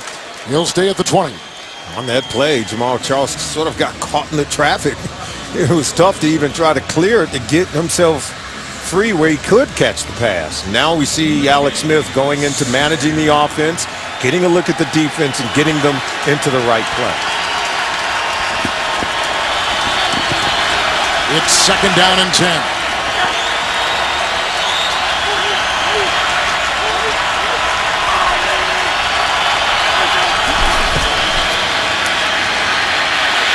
And he's looking deep for Charles. Coverage on the play by Pollard.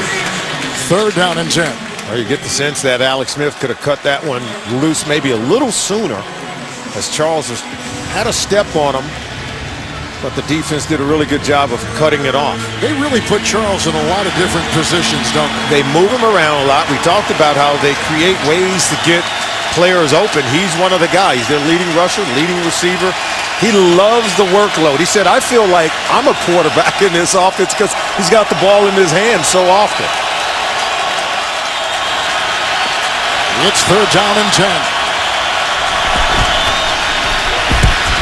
McGrath with a good block on the right side and just out of the reach of McCluster. Alex Smith threw that to a crowded part of the field. Missed Dexter McCluster just by a hair, but look at all the defenders in that area. Needed to be perfect with that pass. This winds up the 8th possession. This will be the 5th punt. Colquitt. He'll send this ball with a slight breeze in his face. 3 and out. Raynard is deep, and he'll get this ball at the 26-yard line for the Tennessee Titans. Makes a couple miss. Couldn't get him, and finally ushered out of bounds right there by James Michael Johnson. 12-yard return, 53-yard punt, and we have a penalty flag at the 38.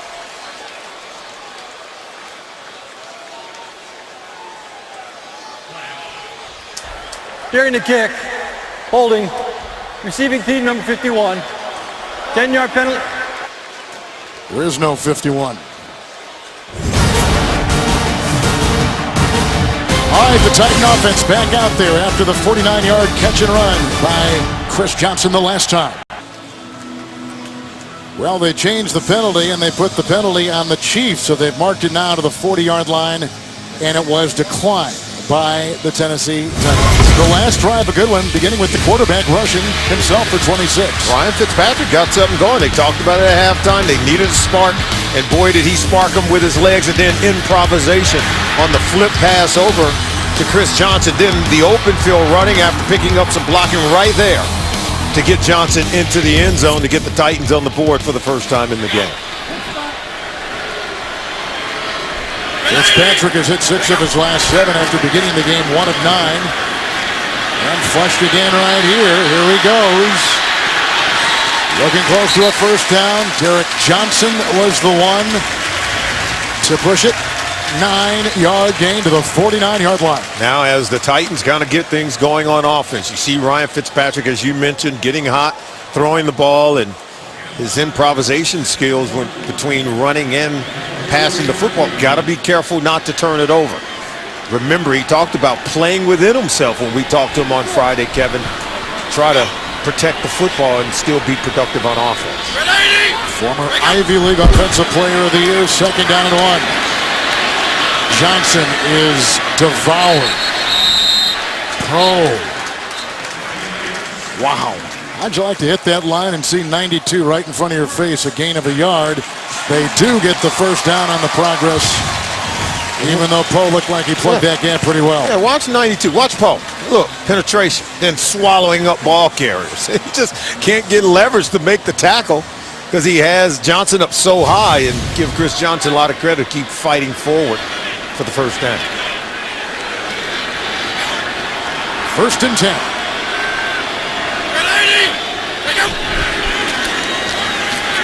Good block by the left tackle, Roos. What a catch made by Kendall Wright with a block from Britt. And down he goes, taking it all the way to the Kansas City 34. A 16-yard catch and run after a great catch. Look at Kendall Wright. We told you he can create yards after catch, but what a catch. Hauling it in with one hand. They freed him up by bringing him underneath the coverage and just making a really nice catch. And now this offense seems to be gaining some continuity and some rhythm, particularly in the passing game. Wright led Tennessee in receptions a year ago, most prolific receiver in the history of Baylor football. With the 1st and 10 at the 34, here's Johnson. Derek Johnson meets him in the backfield, loss of a yard, back to the 36. We go to New York and James Brown. Sammy, talk about Aaron Rodgers. JB, this is a long handoff because you can't throw it any better. And 83 yards later, James Jones, he's on my fantasy team, JB. He's going to be into the end zone. 6'3", 3-pack, starting to open it up, Jay. Oh! Even with the highlights, Kevin and Solly, it's personal. Back to you guys. It's always personal. James Jones caught the most touchdowns a year ago. Here comes Ali. There goes Fitzpatrick. Here comes Wright. What a block by Walker. Tackled by Derek Johnson. The downfield blocking of Tennessee receivers and tight ends has been terrific to the Kansas City 12. That is a catch and run of 24 and a first down. All right, Wright just attacks the goal line after he makes this catch. And you talk about the blocking downfield. Watch Delaney Walker, number 82. Don't follow the ball. Look downfield. Watch him hit the block. Look at that, right there on Kendrick Lewis to get even more yards out of that catch by Wright. It's a first down to the Chiefs 12. Fitzpatrick with rhythm, and he's got his receiver, and a flag is thrown because it looked like the rookie Marcus Cooper got tangled up with the veteran, the 9-year veteran Nate Washington. He lost vision on the ball, got tangled up. Holding. Defense number 31. 5-yard penalty. Automatic first down. He was tangled up with Nate Washington. And see, if you don't see the ball being thrown as you see 31, see, he loses sight of the ball. Yeah, it hits him in the back, but he was already making contact with Nate Washington as he was leaving the line of scrimmage. Washington coming into today and put together 2 consecutive 100-yard receiving days. Lines up wide again, 1st and goal from the 7.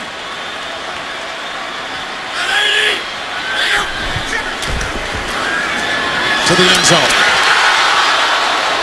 Dropped by Britt, coverage by Sean Smith.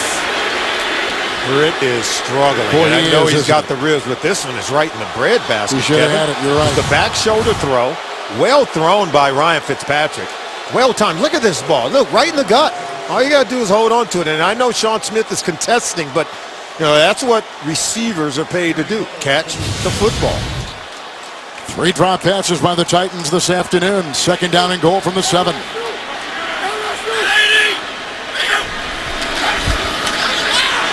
Again to the end zone. This time they were going for rookie Justin Hunter out of Tennessee, whose 2 previous receptions in the NFL had been for touchdowns, and he's only caught 2. He was 2 for 2. 2 catches, 2 touchdowns from Justin Houston. Not this one. Good coverage by Sean Smith, breaking him to the ground just as he makes contact with the ball. Now, they've thrown it twice at the end zone. They threw it one prior to getting the penalty and getting 1st and goal. Now they find themselves at 3rd and goal. See if they take another shot. Justin Hunter checks out. Bring back in Britt. Here comes Ali. There goes the swerving Fitzpatrick to the 4. Picks up 3. It was 3rd and goal at the 7. Now it's 4th and goal at the 3. And the Chiefs do their job. They're going to hold Munchak's Titans offense out of the end zone. They'll try for 3. On the right tackle, David Stewart just whiffed on Tamba Hali. Tamba Hali was on top of Ryan Fitzpatrick. As soon as he got the ball, that play was dead in the water simply because of the pressure provided by Tamba Hali.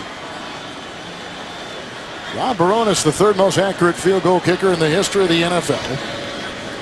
Pro Bowler in his past, 9-year veteran out of Auburn. He'll try to tack on some more. He does. 13-10. 6.5 to play in the 3rd. 2 good teams to start the season, beginning to play like it here in the second half offensively. Timeout. Back in Nashville, NFL fans, share your story about why you love NFL football. Go to NFL.com/Together We Make Football for official rules and a chance to win a trip to Super Bowl 48. Well, 22-yard field goal by that guy, Baronis, with some fireworks in between. Handed in by Kendall Wright, a 16-yard and a 24-yard catch and run. The ensuing kickoff at the feet of Dempsey and bouncing out of the end zone. So Alex Smith is playing with the lead. His undefeated team taking the field. 6.5 to play, leading 13-10. We're in the third quarter here in Nashville. Second half possession coming up for the Chiefs. 3 and out the first time. Here they begin at second possession. First down and 10 from the 20.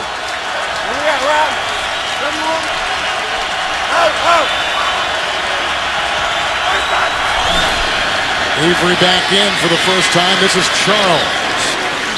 He takes it up, meets the defense of Tommy Campbell in the secondary to the 28 and picks up 9 with a good burst right there. And now the Kansas City Chiefs, they have to pick up the pace. They've got to get something done. They went 3 and out on their first possession here in the second half, while the Titans have scored on each of their 2 possessions in the second half of the ball game.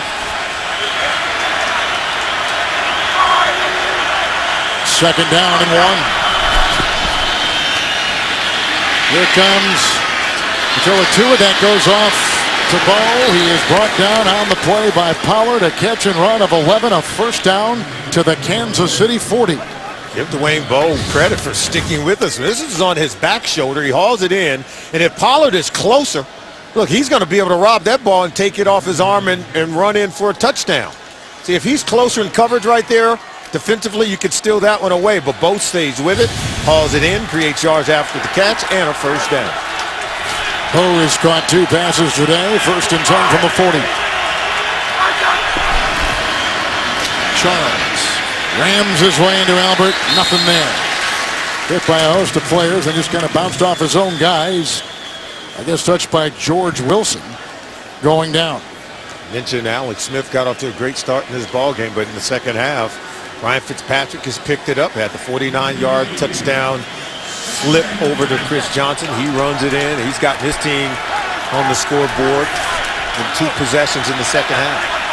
6 defensive backs, second down and 10.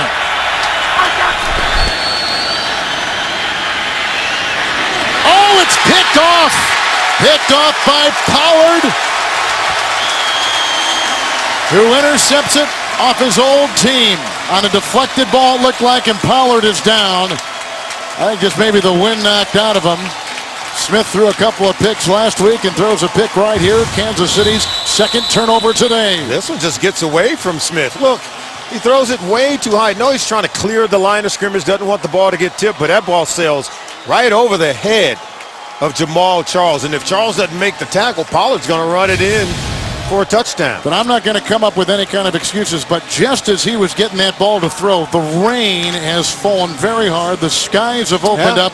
That ball may have been slick. We know that Alex Smith takes care of the ball as well as any quarterback in the National Football League. And for his man, the intended receiver, to be open and for it to go that far over his head, the ball had to slip. First and 10, great beginning field position after the Pollard interception outside for Chris Johnson and brought down quickly by Flowers. And he works his way to the 40 on a gain of 2. Well, the Chiefs defense has to stiffen up, but if you're Tennessee Titans, you want to try to get this one into the end zone. Put some more points on the board. Your defense is able to get the turnover, get you on a short field, and Mike Munchak is seeing this as an opportunity to take control of the ball game. Pollard, by the way, grabs his second interception of the season. He had one in Houston against his former team. Second down and 8.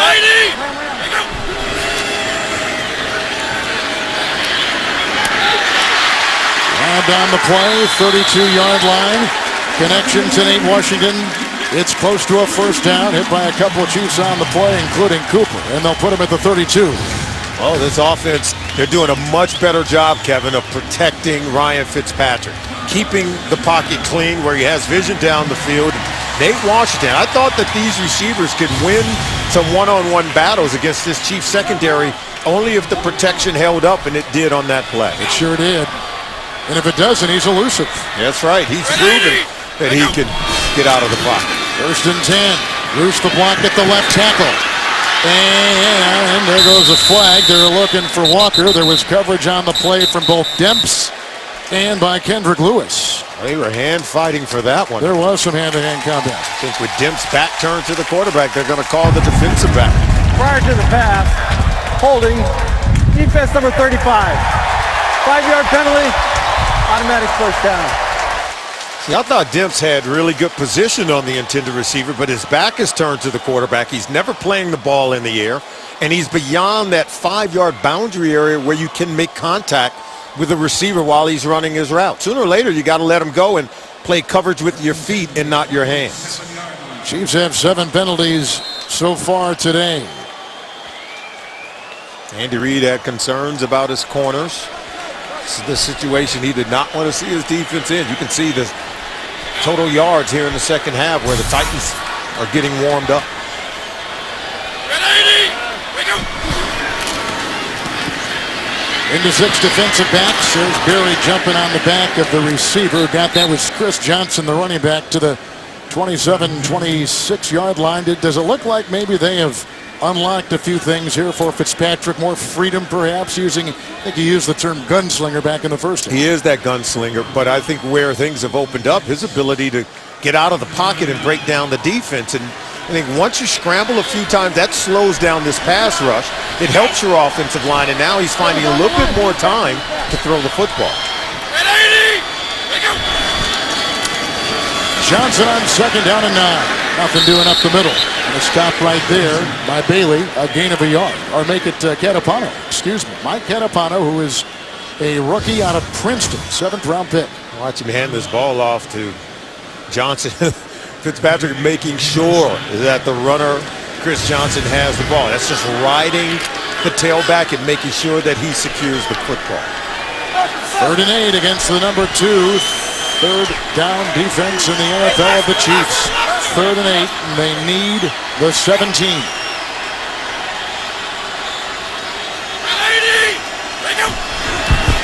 The blitz from Demps.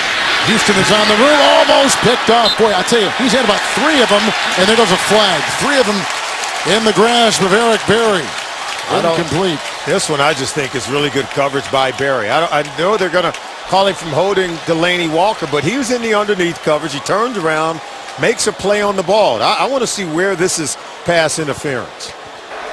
Pass interference, defense number 29. Spot foul, automatic first down. Eric Berry from the University of Tennessee. You know, you are allowed to touch the receiver. See right there, just can't turn him. See, there's no pass interference there. He never turned Delanie Walker. He made a play for the football. You can touch the intended receiver beyond the 5 yards down the field. You just can't turn them or inhibit their ability to make the catch. Ready? We go. Fitzpatrick on 1st and 10 to the end zone and overshooting Washington with the coverage by Brandon Flowers. 1:56 to play here in the 3rd. Busy day in the NFL to New York and James. The law firm against his old squad. On 4th and goal, JB, Cincy trying to make a statement. Into the end zone. Ben Jarvis Green Ellis, 13-3. Bengals over the Patriots. Solomon, I have to hear Shannon throw it back to Kevin. Go ahead. With no regard for mankind. You're even better than Kevin at it. We can use him. I love it. 2nd down and 10. Good time. Wide open. Delanie Walker. Upended by Lewis. He's down to the 3. A 15-yard catch. 1st and goal, Tennessee. It's just a wide pop. Delay, wide pop. Look at that. It's wide open. Particularly when you get single high coverage from the safety in the middle. See, they fake one way to draw the safety, Kendrick Lewis, out of the middle of the field, and then they just come up and throw it right over to Delanie Walker.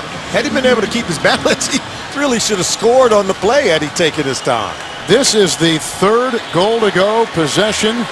They've only gotten 3 points in the previous 2. All set up by the interception by Bernard Pollard. Battle is in.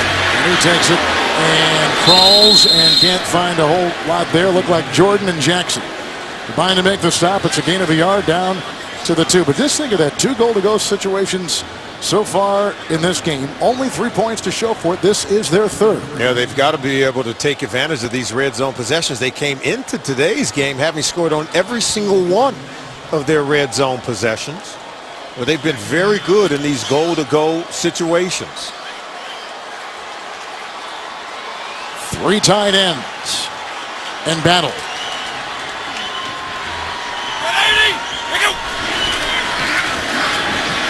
Here they come. Poe! Dontari Poe with a beautiful play up the middle and a sack, the 4th for him. He had 2 against the Cowboys. He throws them for a 6-yard loss back to the 9. Yeah, it just took too long for this play to develop. Look at Poe right here. Look at him just get rid of blockers. He is just so good. You know, he had that quickness coming out of Memphis. I remember him at the scouting combine where he dazzled the scouts, ended up becoming a first-round pick. Comes up with a big play right there. That's the end of the 3rd. With the Chiefs on top by 3, we return to Nashville after this message and a word from your local station. Chiefs began this game back on the very first possession with a punt that was recovered in the end zone as Tennessee muffed it. Marcus Cooper jumped on it. Otherwise, we've had fumbles and field goals, and the big play that has really kind of got the Tennessee Titans and their coach, Mike Munchak, back in gear was a 49-yard catch and run by Chris Johnson. Right now, 3rd and goal at the 9 to open up the 4th quarter. Wright, who had left earlier with an injury, back in as you see. Pocket down again. He gets by Houston. He's inside the 5 and takes it in.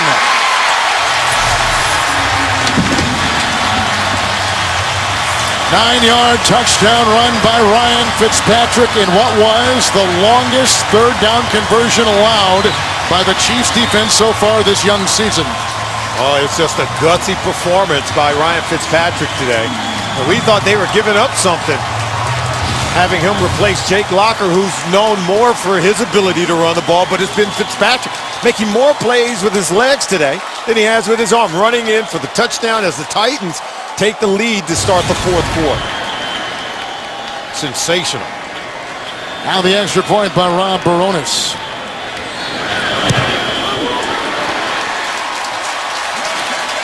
Tennessee takes their first lead today. On top now, 17-13, and the backup quarterback, the 9-year veteran, diving in for 6. Well, the Titans cash in on a Bernard Pollard interception. Fitzpatrick rams it in with his own 2 legs from 9 yards away. There's a big pass to Walker for 15. The Tennessee Titans have scored 17 unanswered second-half points on the Chiefs. And the ensuing kickoff by Baronis. Dents on the run from the 5. He's got a head of steam, and the kicker brings him down. Kicker brings him down after a 33-yard return with the ball going near the 40-yard line. This week, don't miss the show that's in a league by itself with guys who take on all 32 teams and each other every week. James Brown, Phil Simms, and Chris Collinsworth with the artistry of NFL films and the chemistry of the guys. Catch Inside the NFL Wednesday at 9 only on Showtime. Chiefs for the first time today are down. 1st and 10 from the 41. Charles. Blocked by McGrath. Blocked by Poe. Does not open up any kind of room for Jamal. And he picks up maybe a half yard at the most near the 42. Kevin, we always say that turnovers are the great equalizer. You come into today's game, these are the best teams when it comes to the turnover ratio, tied for first with a +9 for the Tennessee Titans and the Kansas City Chiefs. You get the interception by Alex Smith that sets up the score for the Titans. You get the sense that whoever can protect the ball the best, that's who wins the game.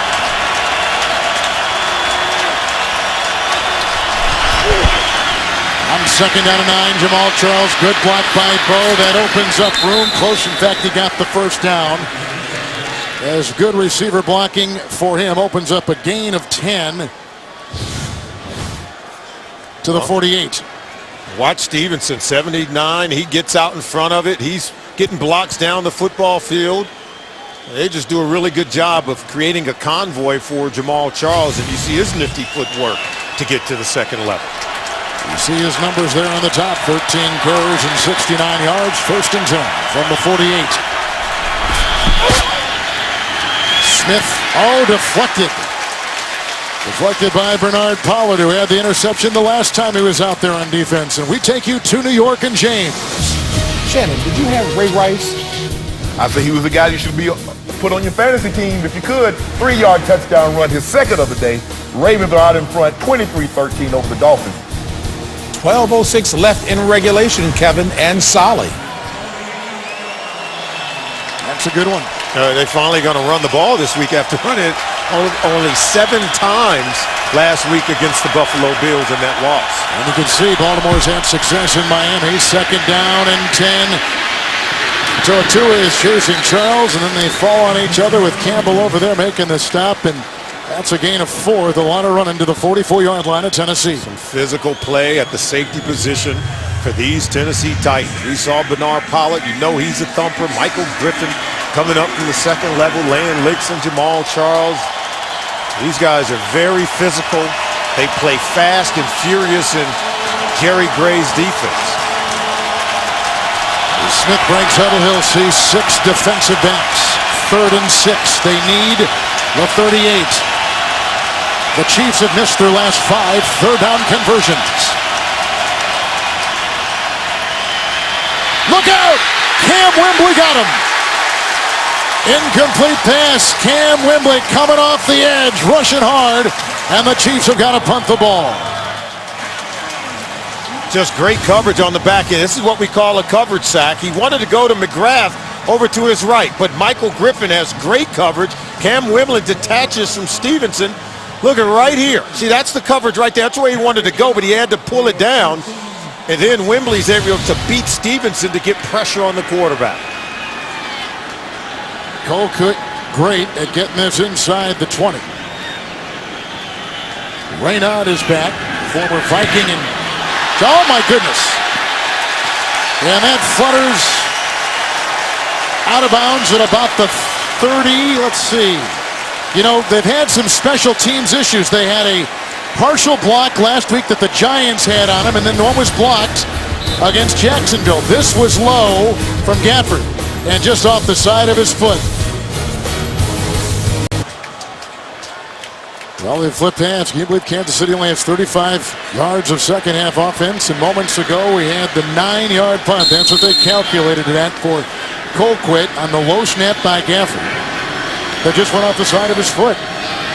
Like we said, they had some punting issues previous to this against the Giants in Jacksonville. Fitzpatrick now with a lot of confidence. Britt, 1st and 10. Got by Smith. Out of bounds he goes. Berry and Demps usher him out of play to the 44. It's a catch of 9 for Kenny Britt, his first catch today. Well, if you get Kenny Britt going, then you know this offense is going, because he's waking up. He's put a few on the ground today, and they continue to go back to him, trying to allow him to come out of that funk. You see Sean Jefferson, wide receiver coach, he's doing a great job. This wide receiving core, Kendall Wright, Justin Hunter, getting these young guys to play at a high level. Kenny Britt is the all-time leading receiver coming out of the Big East Conference out of Rutgers. 2nd down and 1. On the 44. Low and almost uncatchable. Damian Williams was covered by Sean Smith. It'll be 3rd and 1. Only CBS has the #1 new show on television. See why 15 million viewers are laughing with Robin Williams and the new hit comedy The Crazy Ones. Thursday at 9, 8 Central on America's most watched network. Mike Munchak played his entire career with the Oiler organization. Now is in his 3rd season, taking the place from Jeff Fisher. 3rd down and 1. That's caught. Kenny Britt again. Cooper was defending, or they say it hit the ground. It hit the ground, wow. And it is. It's not complete, is what it is. They're saying that it's incomplete. There it is. Ball did come out and hit the ground.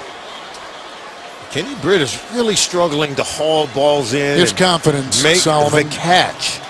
You know, I know the defenders draped all over him, but that was a catchable ball. Real good throw from Ryan Fitzpatrick. On a 3rd-and-1 situation, Mike Munchak saying, man, I can't believe we can't stay on the field after the protection and after the throw and the potential to make the catch. Tennessee now 0 of 3 on 3rd and 1 today. They've scored 17 unanswered points and lead the Chiefs. And getting ready to punt the ball here. The personal protector is George Wilson, number 21.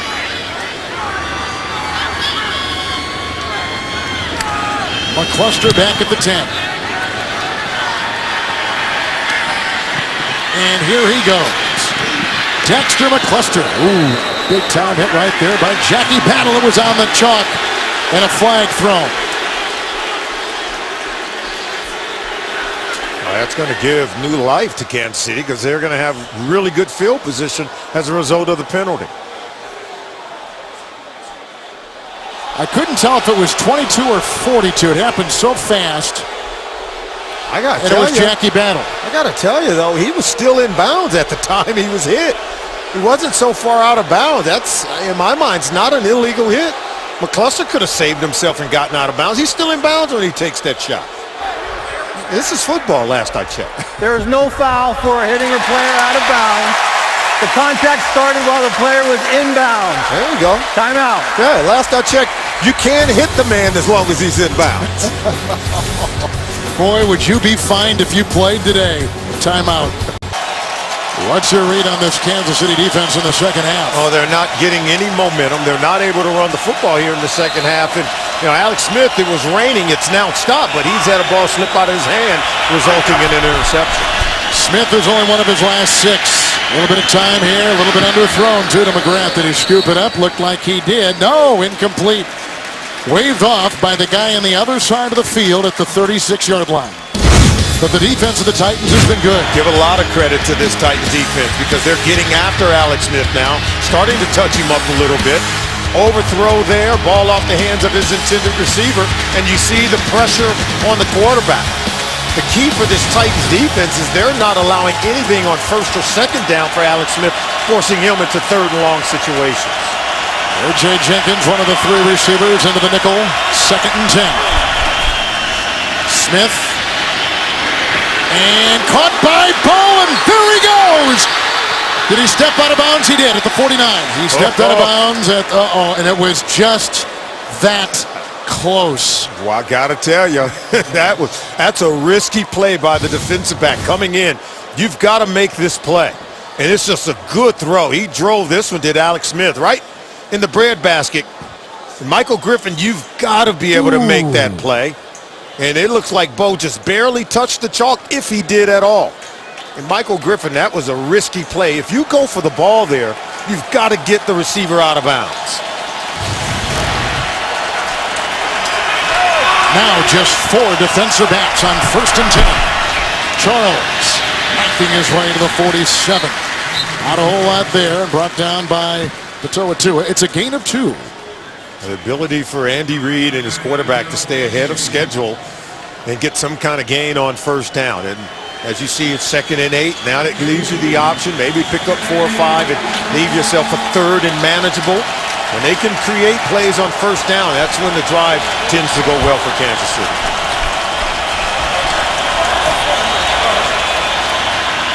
On 2nd down and 8, he's got McGrath, who is held on the play by McCourty. He gets as far as the 44 and a gain of 3. One thing that has marked Kansas City's season, and you were talking about this earlier, the way they have closed out games this season. Long drives, usually when they grab the other team by the throat. Now playing from behind, but still maybe in that same frame of mind. We've seen them do it against Philadelphia in the Thursday night game. We saw them do it last week against the Giants, putting together long drives when the game's on the line. It's all about the game management skills of Alex Smith, and you could see them gaining that kind of momentum on this drive. Good point, 3rd and 5. They need the 39. Here comes Wembley. There goes Smith. And, oh, is he hit hard? He looked like he may be shy. There goes a flag. Looks like he is shy of the first down from where they've spotted it right now, which seems to be the 41. But the flag is there. This is a big call. Now, he's a runner. You get to hit him, Kevin. He's not allowed to just continue to run down the field. You don't have to just push him out of bounds because he's a quarterback. If he's inbound, he is a runner. Personal foul. Unnecessary roughness. Defense number 53. 15-yard penalty from the end of the run. Automatic first down. But look how long he is on the chalk before he is hit. His foot is still in the air. Well, and he just touched the chalk. I just think that you've got to, if that was a running back, I think you're able to hit him. Now, I do believe that as a defender, you can't launch yourself into midair. Now watch, this is bang play here. See, he's already launched when Alex Smith is in bounds, and at the last second, Alex begins to step out of bounds, and then contact is made. He only gained 3 on a 3rd and 5, but the penalty gives him a first down. Huge play on 3rd down because he was short of the first down mark. On the Titan 27. Albert the block. Charles hitting the deck. Campbell with the stop. 18-yard line, and Jamal Charles picks up 9 right there. Well, the fans here in Nashville aren't happy with that call, but really it's about the defense's ability to recalibrate, refocus, and to come away with a stop. But this is where we told you that Alex Smith and this offense, his ability to manage situations, I think is at a very high level, on par with some of the best quarterbacks in our league. Chad Hall atop your screen as the receiver. 2nd one. Jamal Charles, Albert the block. And Jamal Charles has just passed Christian Okoye for the Nigerian Nightmare for number 3 on the all-time Kansas City rushing list. He picks up 2, put him at the 16. And Okoye, who is such a huge part of Kansas City past running success, gives way to Charles to number 3. And now he has his sights on who? Larry Johnson, Priest Holmes. He's going to be running for a while in this Andy Reid offense. How about the red zone struggles of the Chiefs today? 1st and 10. Let's see here. Smith, the fullback Sherman, and bulldozing his way to the 9. Picks up 8. Backed by a host of players, including McCourty and others. Alex Smith, he talked about learning the battle of field position and managing a game from Urban Meyer. He said Urban Meyer kept charts on wherever you have the ball, that the percentage of scoring based on field position, and he's adopted some of those traits, and that's what's going through his mind when he takes every single snap. It's all about managing the ball and time of possession, where the Chiefs are one of the best in the league in that area. 2nd down and 2, Gray in the backfield. Smith, Bow, and that is a tackle at the 1. He didn't get in, pinballing off defenders, picks up 7. 1st and goal to go, the Chiefs. I thought he was able to reach across that goal line. This is a very interesting play. Look right here. You're going to see him stick that ball out just the last minute. No, he's not able to make it. Really good gang tackling by the Tennessee Titans defense. 10th play of the drive. The Chiefs started this drive at their own 34. Charles is in. McGrath coming wide.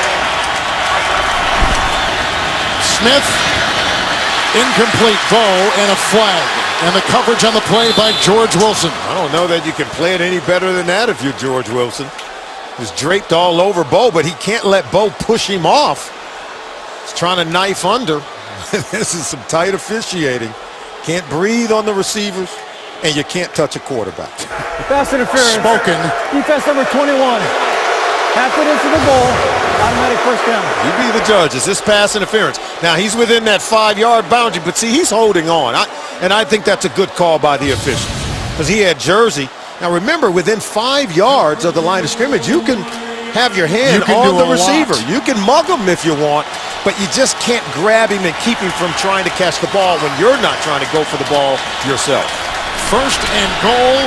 Charles is in for the touchdown. The Chiefs have done it again. Another long drive. This 10 plays. Pull up your drawers, my man. Pull up your drawers. You just put the Chiefs, your team, on top, 19-17. Well, they just powered in off the left side. Jeff Allen, the left guard. Brandon Albert, the left tackle. Movement, containment of the line of scrimmage, getting a push. Every blue jersey is playing in the end zone, and that's where Charles is able to take it in for the go-ahead touchdown. They even tried to depant him, and it wouldn't work. And it got in, and Charles has got the touchdown. Boy, what an important personal foul, called a 15-yard personal foul on third down. The extra point makes it a 3-point Kansas City lead, and 6:23 to play. A beauty in Nashville. Charles takes it in with a great entourage for 6. Well, we talked about the fourth quarter drives. Long, time-consuming, importantly placed drive for the Chiefs this early season. Andy Reid with the play calling sheet and the management skills of his quarterback, Alex Smith. Those long drives in the fourth quarter, clock-killing drives to take the lead. It really does break the will of your opponent. Let's see how the Titans are able to handle it. Still plenty of time for Ryan Fitzpatrick to come back at Alex Smith, but got to be really happy with Alex Smith if you're Andy Reid. And what about the penalty? A 15-yard personal foul on Foku, who hit the running quarterback Smith, who was on the chalk. And it's tough because Foku launched himself while Alex Smith was still in bounds. Rain is falling hard once again here in Nashville, out of the end zone and away. The Chiefs have just gotten their first offensive touchdown today on a 1-yard run by Charles. Let's take a look at that penalty by Foku. Okay, stop it right there. See, he's still in bounds, and then Foku's already left his feet. Now, what else can you do? Now, go ahead and roll it. Now, I know when you slow it down, it looks like he could have done something else, but to me, I just think that you've got to allow defenders to fight and defend every blade of grass, because it's a game of inches, and if Smith is able to get that extra inch, he's going to pick up a first down. Chiefs in the nickel. It's 1st and 10 for Fitzpatrick. Let's see how they respond. Down by 3. And it's intercepted, picked off by Cooper. Cooper just ripped it away. So great play by this kid. The ball's thrown high and a little bit outside. We talk about contesting for the football. That's exactly what Cooper did. One guy wants it more than the other. Pass intended for Nate Washington. See, ball thrown on that back shoulder, and look at Cooper just seize the ball and wrestle it away from Nate Washington. That's a Class A interception at a critical moment in the ball game. And we began the broadcast today saying that in the last 5 years, no quarterback's interception rate was higher than the quarterback who just threw that in Ryan Fitzpatrick. You know, when you play in the National Football League, in every defensive room, when you talk about quarterbacks, we always say that a zebra doesn't change its stripes. If a guy throws interception, he's going to give you an opportunity. Now, we think Fitzpatrick's played a well of a ball game. He's done a good job of manufacturing plays. Had a touchdown throwing the football and a touchdown rushing. But that was the one opportunity, and you can see Kansas City took advantage of it. Every turnover reviewed. The previous play is under review. Marcus Cooper is a very interesting story. He was a terrific high school wide receiver. They recruited him as a receiver.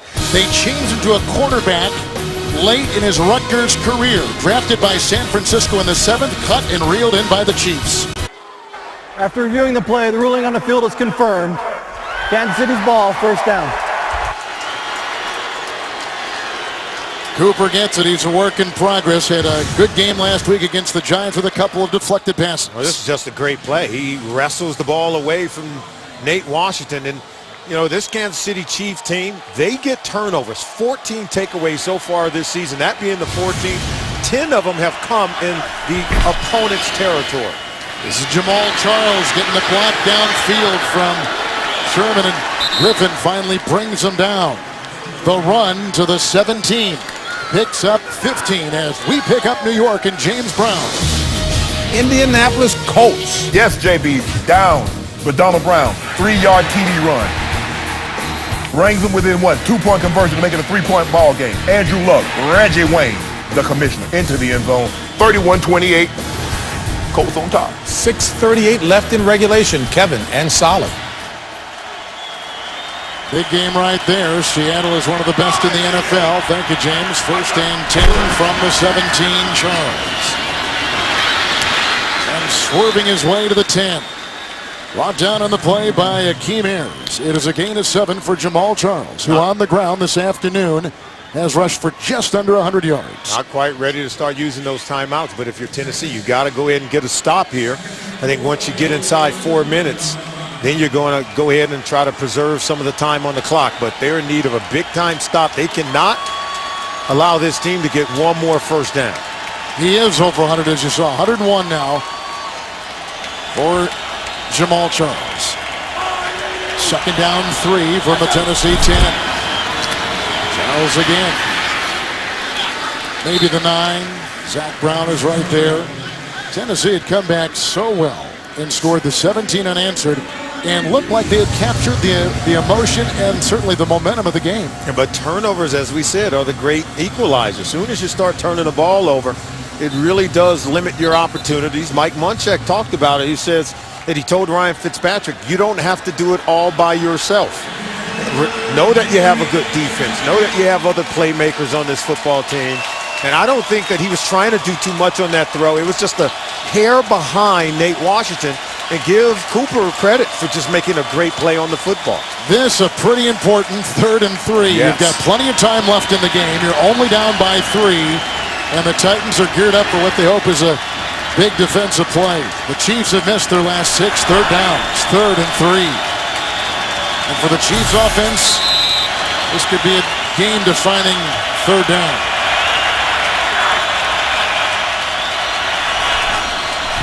Smith, flag, false start. So now, 3rd and 8. False start. Offense. Number 84. 5-yard penalty. Still 3rd down. And that's the tight end, McGrath.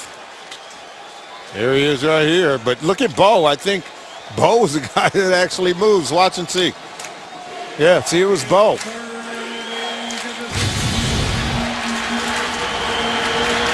No chance of defense here. 3rd and 8. They need just inside the 8.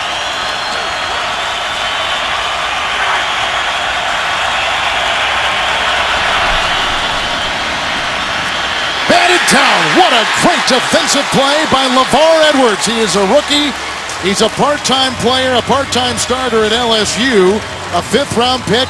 And he comes up with the biggest defensive play of his young career. It's a huge play. Take a look at him there, working against Stevenson, getting penetration in the face of the quarterback. And even though he come with a double team late, he gets deep enough penetration in the face of Alex Smith, is able to bat down that ball, saving them time on the clock, forcing the field goal. Still a 1-possession game for the Tennessee Titans. Huge defensive play. Now a 33-yard field goal by Ryan Succop.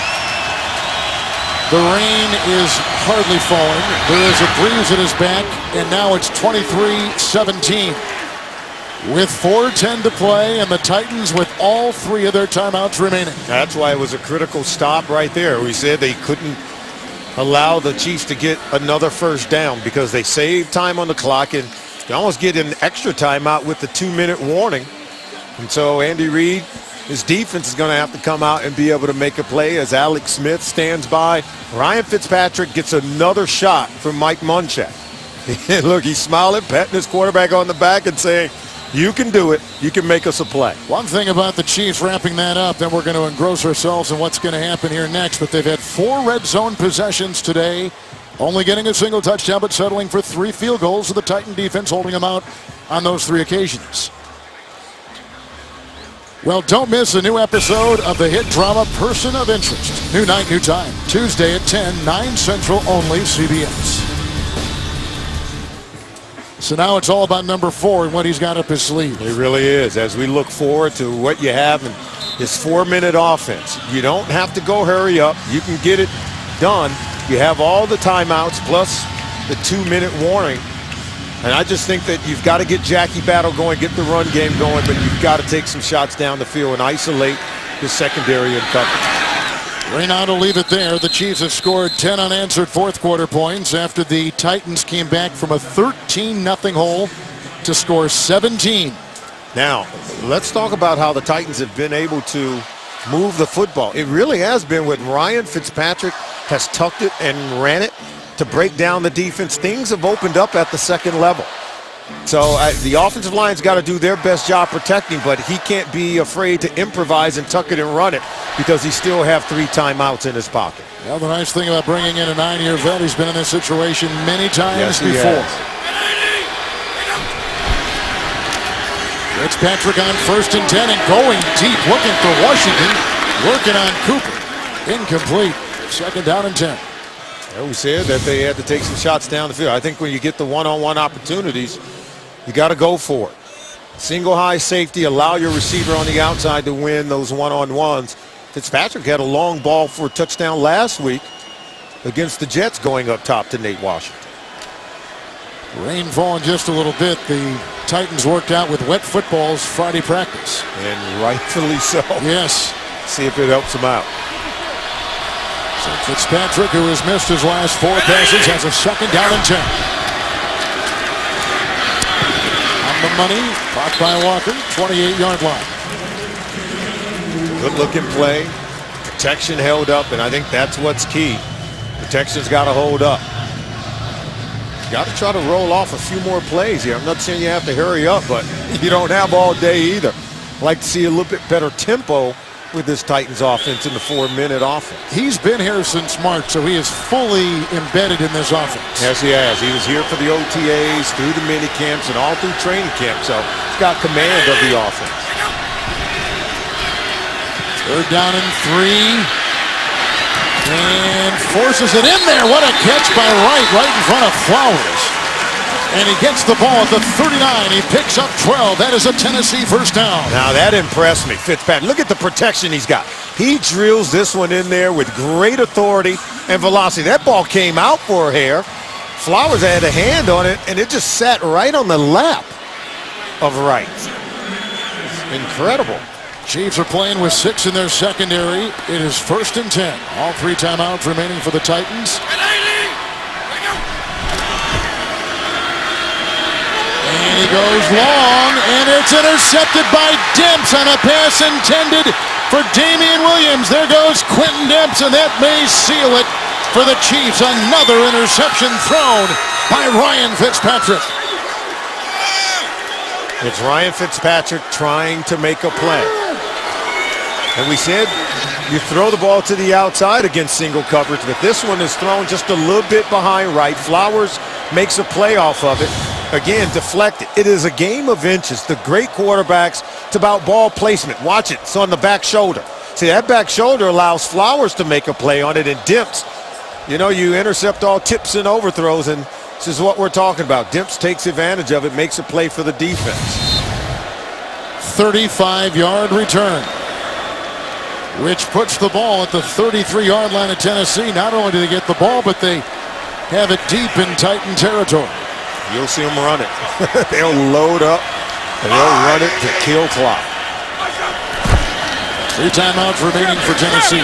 3 also for the Chiefs. Gain of 2. Not a whole lot there. Average time of possession for the Chiefs, 9 minutes in the 4th quarter, where they dominate. They're the best in the National Football League of controlling the ball in the 4th quarter. Andy Reid knows how to manage this offense and got some help from his defense today. It's always, we told you at the top, Kevin, complementary football. That's what Andy Reid has brought to this football team here in Kansas City. So Cooper has had a pick, and Demps has had a pick, and coming up next, Peyton Manning and the picture-perfect Broncos battle Tony Romo and the Dallas Cowboys deep in the heart of Texas. Coming up next on CBS. That will be a terrific game. Wow, it sure will. They're playing now with Monty Kiffin there, that Tampa 2, and that's going to change the defense and made Dallas's defense better. Peyton's going to have to be very patient going up against that style of defense. They're not going to give you the long ball. 2nd and 8, he'll hit the deck. Loss of 4, back to about the 35. So you want to get the field goal, obviously, if you can't get the 1st down. Well, that's why he fell right down. Yep. He didn't try to scramble around. He didn't back out of the situation, go in and go down and force the Titans to use one of those timeouts. Did the right thing there, given the play. Of course, they would like to be able to get a 1st down here, at least get this clock under 2 minutes. after this play. But if you're the Titans, go ahead and use that timeout to conserve time. What you don't want to do if you're Kansas City, you're not going to throw the ball on 3rd and 12. You throw it, it's an incompletion, the clock stops, and you give the ball over to the Titans with time. Right now it'd be about a 52-yard field goal.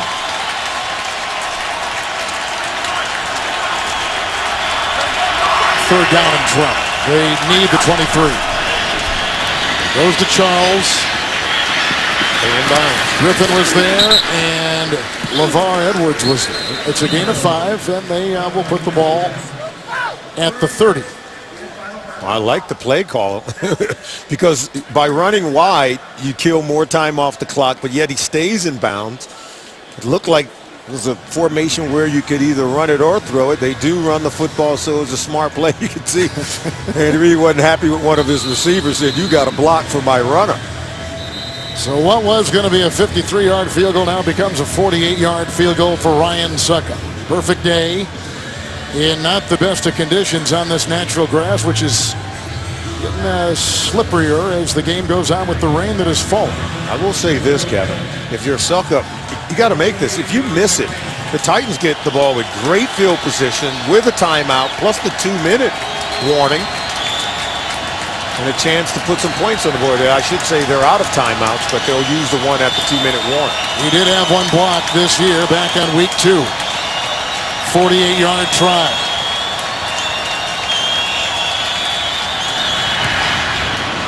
And that is right down the middle and gives the Chiefs a lead at 2:12 of 26-17. A huge 48-yard field goal. That's the 4th he's made today. He's also made from 33, 24, 29. And this baby good from 48. Now that makes it a 2-possession ball game as you take a 9-point lead. That is huge for the Kansas City Chiefs. Now that might bring a smile to the face of Andy Reid. No timeouts remaining for Tennessee either, so they're now operating with some pretty big odds. 13 points off 3 Tennessee turnovers for the Chiefs this afternoon here in Nashville. These two teams I thought were evenly matched. Really great defenses, quarterbacks who understand how to manage the ball game.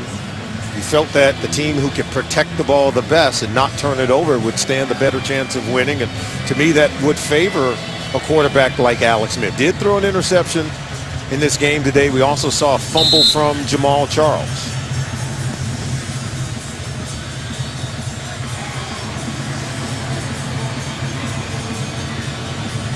Chiefs knew this would not be easy. They had all the respect in the world for the 3-1 Titans coming in. He'll leave it in the end zone.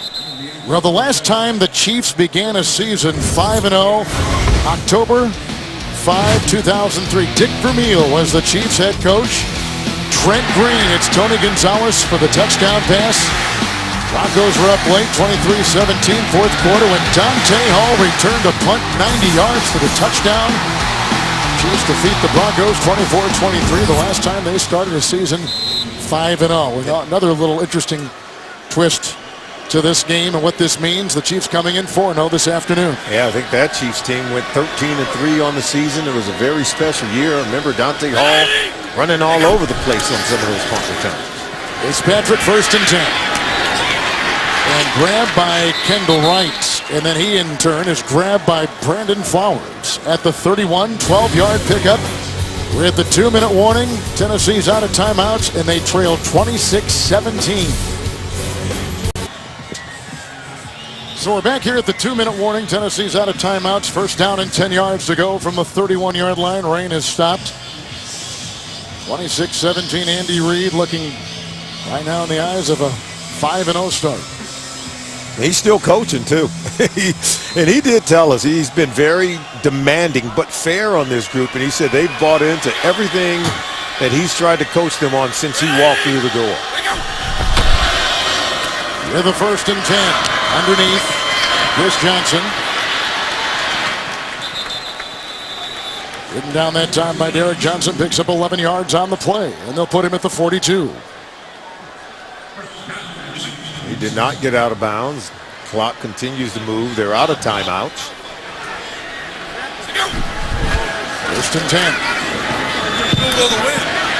Washington pushed out of bounds there by Smith. Gain of 9, very close to a first down to the Kansas City 49 in the AFC West.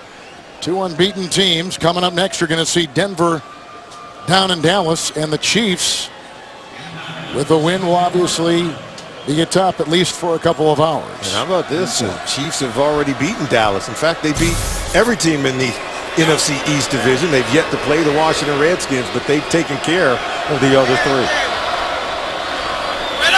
Second down and 1. And Fitzpatrick, beautiful catch made right there. Justin Hunter, rookie, gain of 16 yards on the play. Good throw and a great catch and a first down. But was there a flag? Or are they saying an incomplete pass? I guess he didn't hold on. Clock stops. Here's been one of the problems today with the crew and the players is these players have on these pink towels that look like flags. That's they right. Look like they look like their towel is on the ground, I know. and you think it's a penalty flag. Mike 56, 4 down. Third and 1.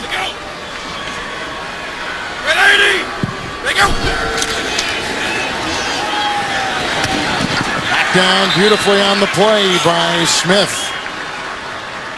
You know, Sean Smith is coming. He's played really good. He was a unrestricted free agent pickup. He has played the best of all of their corners, and they've got some really good ones. And Dante Robinson, Brandon Flowers, and Sean Smith has probably played the best of all their corners. And how about Cooper's given them some play on the other side. He's had an interception, and then he recovered the muff punt for a touchdown today. Tennessee 0 of 4 on 3rd and 1. And this one is caught at the 36-yard line and grabbed downfield by Washington. 13-yard pickup. Clock, as you see, continues to roll. The team down by 9. Down it is Roos. Ali hit him. Bailey was there. All kinds of people were meeting at the quarterback in constant pressure. Third sack today, collected by the Kansas City defense. Tamba Ali comes around. Look, he's able to get by Roos. Usually the tackle who's recovering the fumble it was his guy who beat him. And so he's behind the play and he sees the ball come out. 4th and 12. Scrambling Fitzpatrick. He puts it over to the hands of the awaiting Jackie Battle, who then takes it for a first down, catch and run. Little shovel pass right there. Battle, who picks up 24, gets out of bounds. Clock at 2 seconds. Fitzpatrick does give this football team something, Kevin. Look, the ability to improv. You could see he's eluding defenders in the backfield, flips it over to Jackie Battle. He's going to go down and block. Look, he wants to go down and block. He does. Yeah, he's hustling. You love the way he's playing it out. That's impressive. When his teammates go back to look at that on tape, they're going to see the quarterback still out there fighting for him. Baronis is going to be brought on to try a field goal with 2 seconds remaining. It's a 32-yarder. And it is no good. And that will be the final play of the game as the Kansas City Chiefs remain unbeaten and go to 5-0. The Titans will go to 3-2. Coming up next, a beauty game 2, the NFL on CBS doubleheader with the Denver Broncos and the Dallas Cowboys. For Solomon Wilcots, Kevin Harlan, so long from rainy Nashville. You've been watching the NFL on CBS.